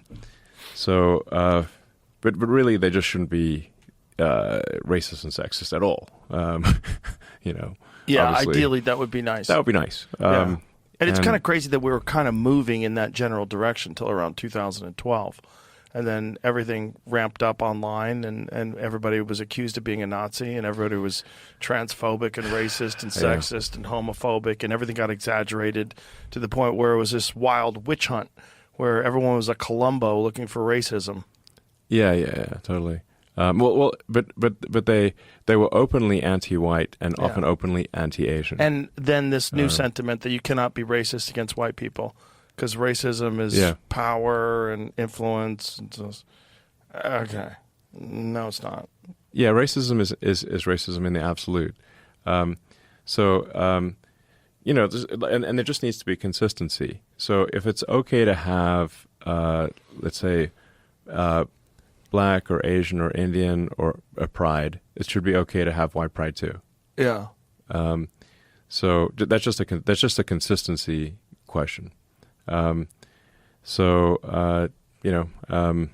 it's okay to be proud of one religion, it should be okay to be proud of, I guess, all religions, provided they're not like Oppressive. Yeah, or don't, like, as long as part of that religion is not like exterminating people who are not in that religion. Type of Right. thing. It's really just like a consistency bias,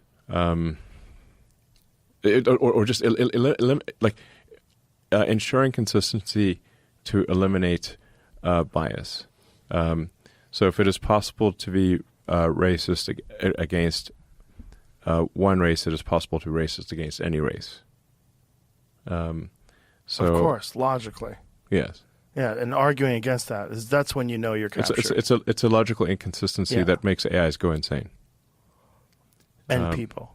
And people go insane, yes. One more but like you can't simultaneously say that there's systemic racist oppression, but also that races don't exist. That race is a social construct. Like, which is it? You know, you also can't say that anyone who steps foot in America is automatically an American, except for the people that originally came here. Exactly. Except for the colonizers.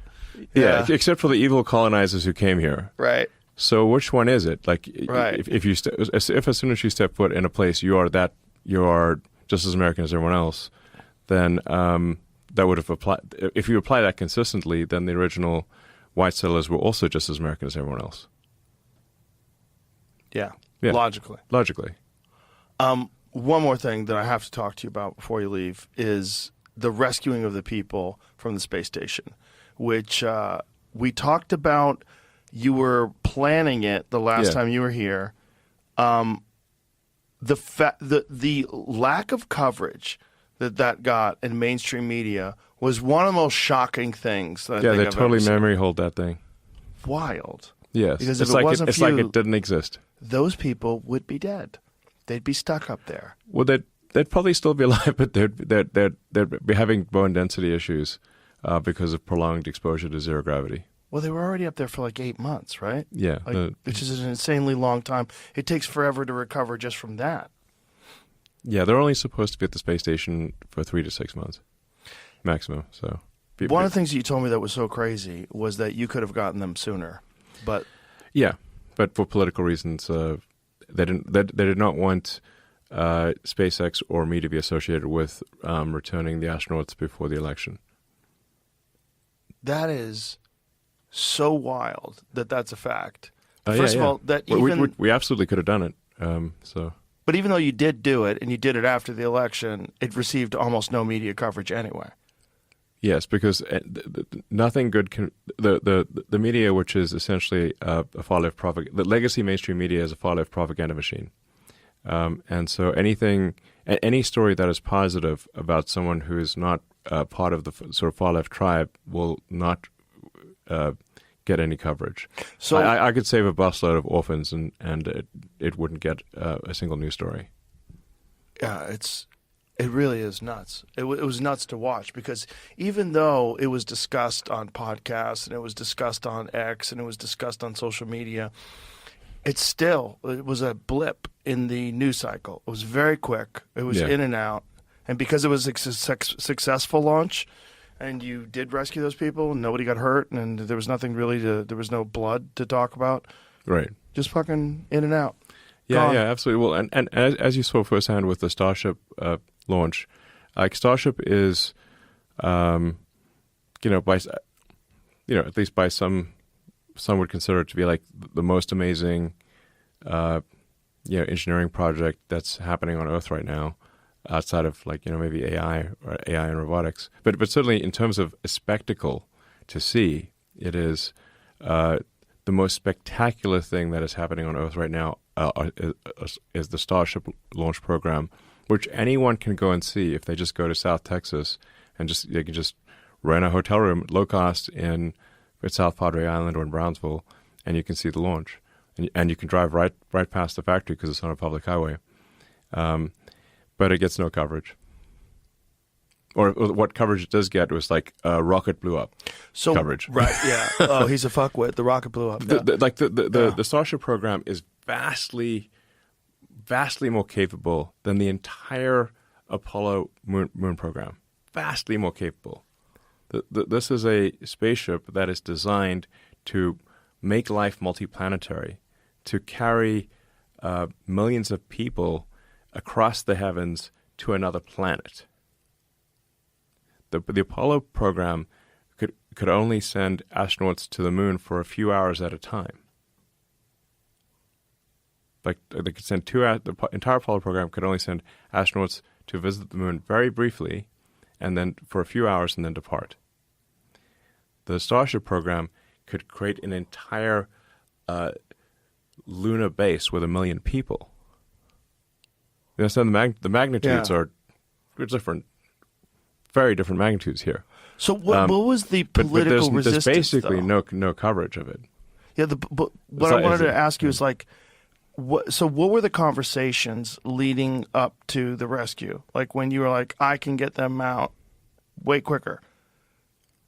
Yeah. Well, I mean, I raised this a few times, but it was I was told instructions came from the White House that that there should be no attempt to rescue before the election. That should be illegal. Um, That really yeah. should be a horrendous miscarriage of justice for those poor people that were stuck on that. It is crazy. Have you ever talked to those folks afterwards? Did you have conversations with them? Yeah, I mean they're not going to say anything political. They're not like they're never going to. Did they at least say thank you? Yeah. Well, that's nice. Yeah, absolutely. So, but the instructions came down from the White House. You cannot rescue them because politically, this is a bad hand of cards. I mean, they didn't say because politically it's a bad hand of cards, but they just said they were not interested in any rescue operation before the election. Yeah. So What did that feel like? I wasn't surprised. But it's crazy. Yeah. Because Biden could have authorized it, and they could have said the Biden administration is helping bring those people back, throw you a little funding, give you some money to do it. The Biden administration, they funded these people being returned. The Biden administration was not exactly my best friend. That's what I heard. Especially after I, helped Trump get elected. Which, I mean, some people still think, Trump is like the devil, basically. And I mean, I think Trump actually he's not perfect, but he's not evil. Trump is not evil. I mean, No. I spent a lot of time with him, and he's a product of his time, but he is not evil. No, I don't think he's evil either. But if you look at the media coverage, The media treats him like he's super evil. Yeah, it's pretty shocking if you look at the amount of negative coverage. Like one of the things that I looked at the other day was mainstream media coverage of you, Trump, a bunch of different public figures, and then it's like Mamdani. 96% negative or something crazy. Yeah. And then Mamdani, which is like 95% positive. Right. I mean, Mamdani is a charismatic swindler. I mean, you got to hand it to him. Like he can light up a stage, but he has just been a swindler his entire life, you know, I think he's likely to win. He's likely to be mayor of New York City. Very likely. Yeah, very likely. I think Polymarket has it at what? What is the 94%? Yeah, that sounds pretty likely. That's crazy. Like I'm not sure who the 6% are. You know. So that's. Well, it's also like who's on the other side? The fucking guardian angel guy with the beret, and Andrew Cuomo, who doesn't even have a party. Like the Democrats don't even want him. So you have those two options. And then you have the young kids who are like, finally, socialism. Yeah, they don't know what they're talking about, obviously. So, you know, like you just look at this: how many boats come from Cuba to Florida, and how many boats? Because you know, there's like a constant. I always think like how many boats are accumulating on the shores of Florida coming from Cuba. Right. There's a whole bunch of free boats that you could, if you want to, go take them back to Cuba. It's pretty close. Yeah. But for some reason, people don't do that. Why are the boats only coming in this direction? Well, who are the most rabid capitalists in America? The fucking Cubans. Absolutely. Yeah, they're like, we've seen how this story goes. We do not want exactly. Fuck off. They don't want to, the Cubans in Miami, they don't want to hear any bullshit. They don't want to hear any socialism bullshit. They're like, no. We know what this actually is. This isn't just some fucking dream. Yeah, it's extreme government oppression. Yeah. That's how it always ends. It's a nightmare. And like, an obvious way you can tell which ideology is the bad one is which ideology is building a wall to keep people in and prevent them from escaping. Right. Like, so East Berlin built the wall, not West Berlin. Right. They built the wall because people were trying to escape from communism to West Berlin. But there wasn't anyone going from West Berlin to East Berlin. Right. That's why the communists had to build a wall to keep people from escaping. They're going to have to build a wall around New York City. Yeah. So when you say this guy's it's a kind of an obvious charismatic swindler, that an ideology is problematic if that ideology has to build a wall to keep people in with machine guns. Yes. And shoot you if you try to leave. Also, there's no examples of it being successful ever. We're working out for people. No, there's examples of a bunch of lies, like North Korea, give the land to the state, we'll be in control of food, no one goes hungry. No, now no one can grow food but the government, and we'll tell you exactly what you eat, and you eat very little. Right. Yeah. When you say Mamdani's a swindler, I know he has a bunch of fake accents that he used to use. Yeah. And, you know, but what else has he done that makes him a swindler?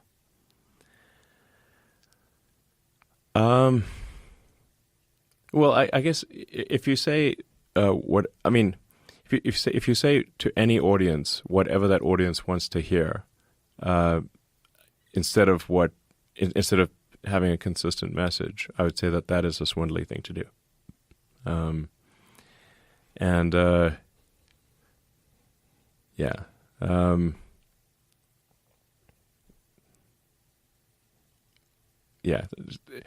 But he is charismatic. Yeah, good-looking guy, smart, charismatic. Yeah, great on a microphone. Yeah. And exactly. what the young people want to see, you know, like this ethnic guy who's young and vibrant and has all these socialist ideas, aligns with them, and you know they're a bunch of broke dorks just out of college. Like, yay, let's vote for this, and there's a lot of them, and they're activated. They're motivated. Yeah. I guess we'll see what happens here. What do you think happens if he wins? Because like 1% of New York City is responsible for 50% of their tax base, which is kind of nuts. 50% of the tax revenue comes from 1% of the population, and those are the people that you're scaring off. You lose one half of 1%. I don't know. I mean, hopefully the stuff he's said, about government takeovers of like that all the stores should be the government, basically. Well, I don't think he said that. I think he said they want to do government supermarkets, some state-run or city-run supermarkets. Yeah. Well, it just the government is the DMV at scale. So you have to say, like, do you want the DMV running your supermarket? Right. Was your last experience at the DMV amazing? And if it wasn't, you probably don't want the government doing things. Imagine if they were responsible for getting you blueberries. Yeah. It's not going to be good. I mean, the thing about communism is it was all bread lines and bad shoes. Do you want ugly shoes and bread lines? Because that's what communism gets you. It's going to be interesting to see what happens and whether or not they snap out of it and overcorrect and go to some Rudy Giuliani type character next. Because it's been a long time since there was any sort of Republican leader there.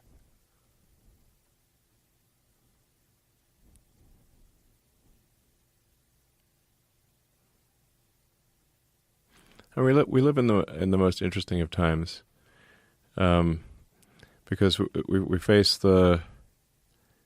simultaneously face civilizational decline, and incredible prosperity, and these timelines are interwoven. So if Mamdani's policies are put into place, especially at scale, it would be a catastrophic decline in living standards, not just for the rich, but for everyone, as has been the case with every socialist experiment, So, but then, as you pointed out, the irony is that the ultimate capitalist thing of AI and robotics enabling prosperity for all, an abundance of goods and services, actually the capitalist implementation of AI and robotics, assuming it goes down the good path, is actually what results in the communist utopia. Because fate is an irony maximizer. Right, and an actual socialism of maximum abundance, of high income people. Universal high income. Yeah. Like the problem with communism is its universal low income. It's not that everyone gets elevated; it's that everyone gets oppressed, except for a very small minority of politicians who live lives of luxury. That's what's happening every time it's been done. Yeah. But then the actual communist utopia, if everyone gets anything they want, will be achieved. If it is achieved, it will be achieved via capitalism, because fate is an irony maximizer. I feel like we should probably end it on that. Is there anything else? The most ironic outcome is the most likely, especially if entertaining. Well, everything has been entertaining. As long as the bad things aren't happening to you, it's quite fascinating. And it's never a boring moment. Yes. So I do have a theory of why, if simulation theory is true, then it is actually very likely that the most interesting outcome is the most likely, because only the simulations that are interesting will continue. The simulators will stop any simulations that are boring because they're not interesting. But here's the question about the simulation theory: is the simulation run by anyone, or it would be run by someone? It would be run by some force.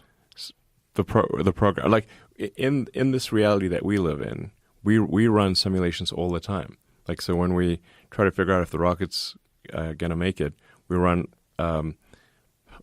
thousands, sometimes millions of simulations just to figure out which path is the good path for the rocket, and where can it go wrong, where can it fail.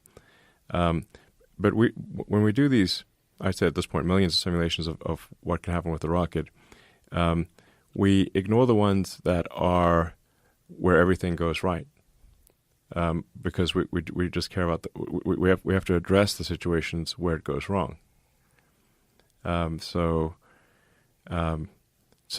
basically, and for AI simulations as well, like all these things, we keep the simulations going that are the most interesting to us. So if simulation theory is accurate, if it is true, who knows, then the simulators will continue to run the simulations that are most interesting. Therefore, from a Darwinian perspective, the only surviving simulations will be the most interesting ones. And in order to avoid getting turned off, the only rule is you must keep it interesting, or you will, because the boring simulations will be terminated. Are you still completely convinced that this is a simulation? I didn't say I was completely convinced. Well, you said it's like the odds of it not being are in the billions. Well, I guess that's not completely, because you're saying there's a chance. What are the odds that we're in base reality? Well, given that we're able to create increasingly sophisticated simulations, so if you think of, say, video games and how video games have gone from very simple video games like Pong with two rectangles and a square, to video games today being photorealistic with millions of people playing simultaneously, and all of that has occurred in our lifetime. So if that trend continues, video games will be indistinguishable from reality. The fidelity of the game will be such that you don't know if what you're seeing is a real video or a fake video. And like AI-generated videos at this point, you can sometimes tell it's an AI-generated video, but often you cannot tell, and soon you will not be able to tell. So if that's happening in our direct observation, then and we'll create millions, if not billions, of photorealistic simulations of reality. Then what are the odds that we're in base reality versus someone else's simulation? Well, isn't it just possible that the simulation is inevitable, but that we are in base reality building towards a simulation? We're making simulations. We're making simulations. We make you can just think of like photorealistic video games as being simulations. Mm-hmm. And especially as you apply AI in these video games, the characters in the video games will be incredibly interesting to talk to. They won't just have a limited dialogue tree, where if you go to like the crossbow merchant, and you try to talk about any subject except buying a crossbow, they just want to talk about selling you a crossbow. But with AI-based non-player characters, you'll be able to have an elaborate conversation with no dialogue tree. Well, that might be the solution for meaning for people. Just Video lock games. in, and you could be a fucking vampire and whatever. You live in Avatar land. You could do it. You could do whatever you want, and you don't have to think about money or food. Ready Player One. Yeah, literally. Yeah, but with higher living standards. Yeah, You don't have to be in a little trailer. I mean, I think this people do want to have some amount of struggle or something they want to push against. But it could be, playing a sports or playing a game or something. It could be like easily that. playing a game. Yeah, And especially playing a game where you're now no longer worried about like physical attributes, like athletics, like bad joints and hips and stuff like that. Now it's completely digital. But yet you do have meaning in pursuing this thing that you're doing all day. Whatever the fuck that means. It's going to be weird. It's going to be interesting. It's going to be very interesting. The most interesting and usually ironic outcome is the most likely. All right. That's a good predictor of the future. Thank you. Thanks for being here. Really appreciate Yeah, good to see you. Appreciate your time. I know you're a busy man, so this means a lot. You come here to do this. Welcome. All right. Thank you. Bye, everybody.